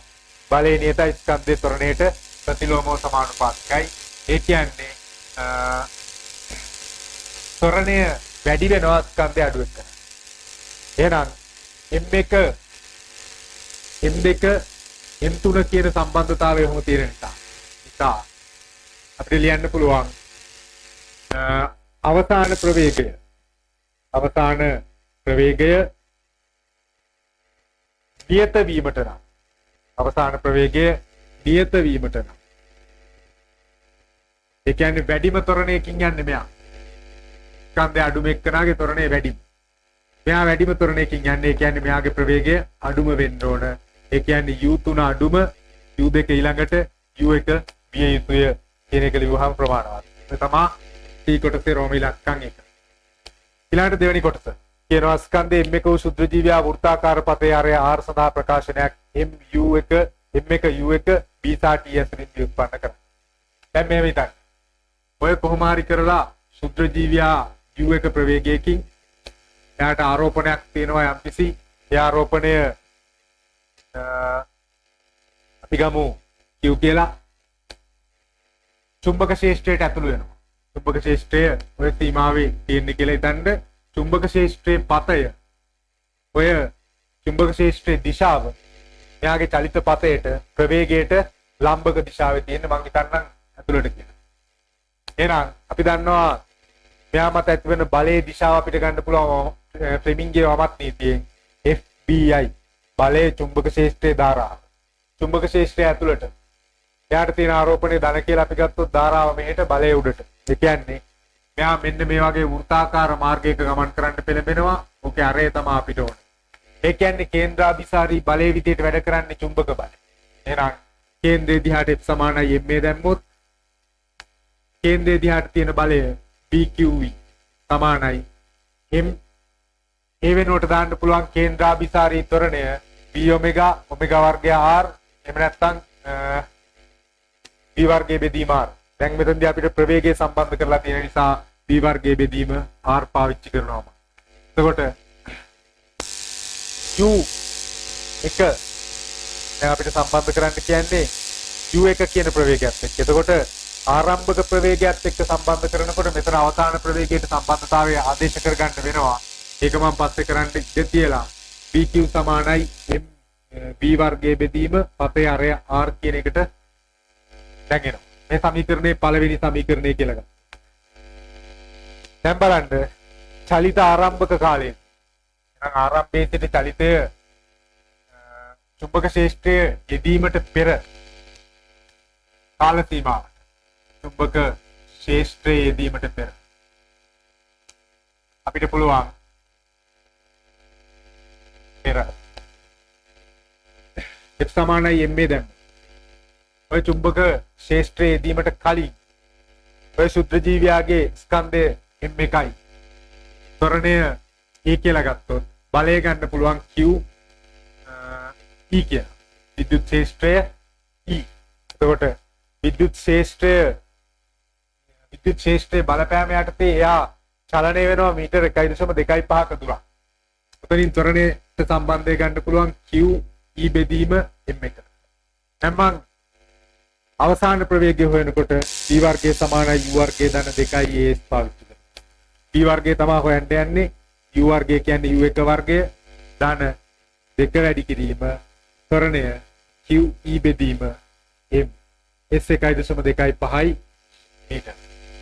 එතකොට විද්‍යුත් ශේෂ්ත්‍රයේ විශාලත්වය අපි කලින් හෙව්වා 10 තුන්වෙනි බලය කියලා. ඒක ඔය ගණනය කිරීමට පාවිච්චි කරන්න වෙනවා. මොකද අපිට ස්කන්ධ දීලා තියෙන සම්බන්ධතාවය අවසාන සම්බන්ධතාවය හදන්න දීලා තියෙන එකේ විද්‍යුත් ශේෂ්ත්‍ර තීව්‍රතාවයේ සම්බන්ධය නැහැ. ඒ නිසා p වර්ගයේ උත්තර කරගත්තොත් අපිට උතනින් පුළුවන් u වර්ගයේ u1 වර්ගයේ ධන 2 වැඩි කිරීම q කියන්නේ ආරෝපණය 1.6 වැඩි කිරීම 10 ඍණ 19 වගේ දසදහස් ගුණයක් 10 4යි.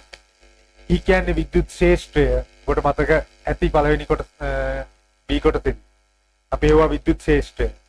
විද්‍යුත් ශේෂ්ත්‍රය හොයනකොට කිලෝවෝල්ට් 5 මීටර පරතරයක් තිබ්බේ 10 3යි කියලා ආවා විද්‍යුත් ශේෂ්ත්‍රය. වැඩි කිරීම 1.25 බෙදීම ස්කන්ධයේ m1 හැමම තියෙනවා. මම m1 සම්බන්ධතාවය දැන් අපිට C කොටසේ අවසාන පිළිතුර ලබා දෙද්දී m1 විදිහට තියන්න පුළුවන්. දැන් අපි ඔය සම්බන්ධතාවය පාවිච්චි කරනවා. මෙන්න මේ p වර්ගයේ තියෙන. එතකොට එනවා pq සමානයි m1 p වර්ගයේ තියෙන තැනට මේ සම්පූර්ණ කොටසම ආදේශ කරනවා. u1 වර්ගය ධන 2 වැඩි කිරීම එක තුරු කරගත්තොත් 10 ඍණ 10 3යි 10 4යි 10 7යි. එතනින් 10 7ක් අඩු වුණාම 1.10 ඍණ 12 වෙනි බලය 16 වරක් දෙවරක් 1.25 2.5යි 2.5 16න් වැඩි කරොත් 25 වරක් 6 150න් බිඳුව 5ක් ඉතුරු 15ක් ඉතුරුයි 25 වරක් 1 25යි 15යි 40යි. ඔය වැඩි කරේ 2.5 1.6න් එතකොට දශම ස්ථාන දෙකක් අයින් වෙනවා. 4 වැඩි කිරීම 10 ඍණ 12 වෙනි බලය කියලා එන්නේ. u1 වර්ගයේ ධන 4 වැඩි කිරීම 10 ඍණ 12 වෙනි බලය බෙදීම m1. ඔය තමයි p වර්ගයේ සම්බන්ධතාවය. බෙදීම r තියෙනවා. ඒ නිසා මෙතනට බෙදීම r එකක් දාන්න. දැන් ඔතනින් අපෙන් පතේ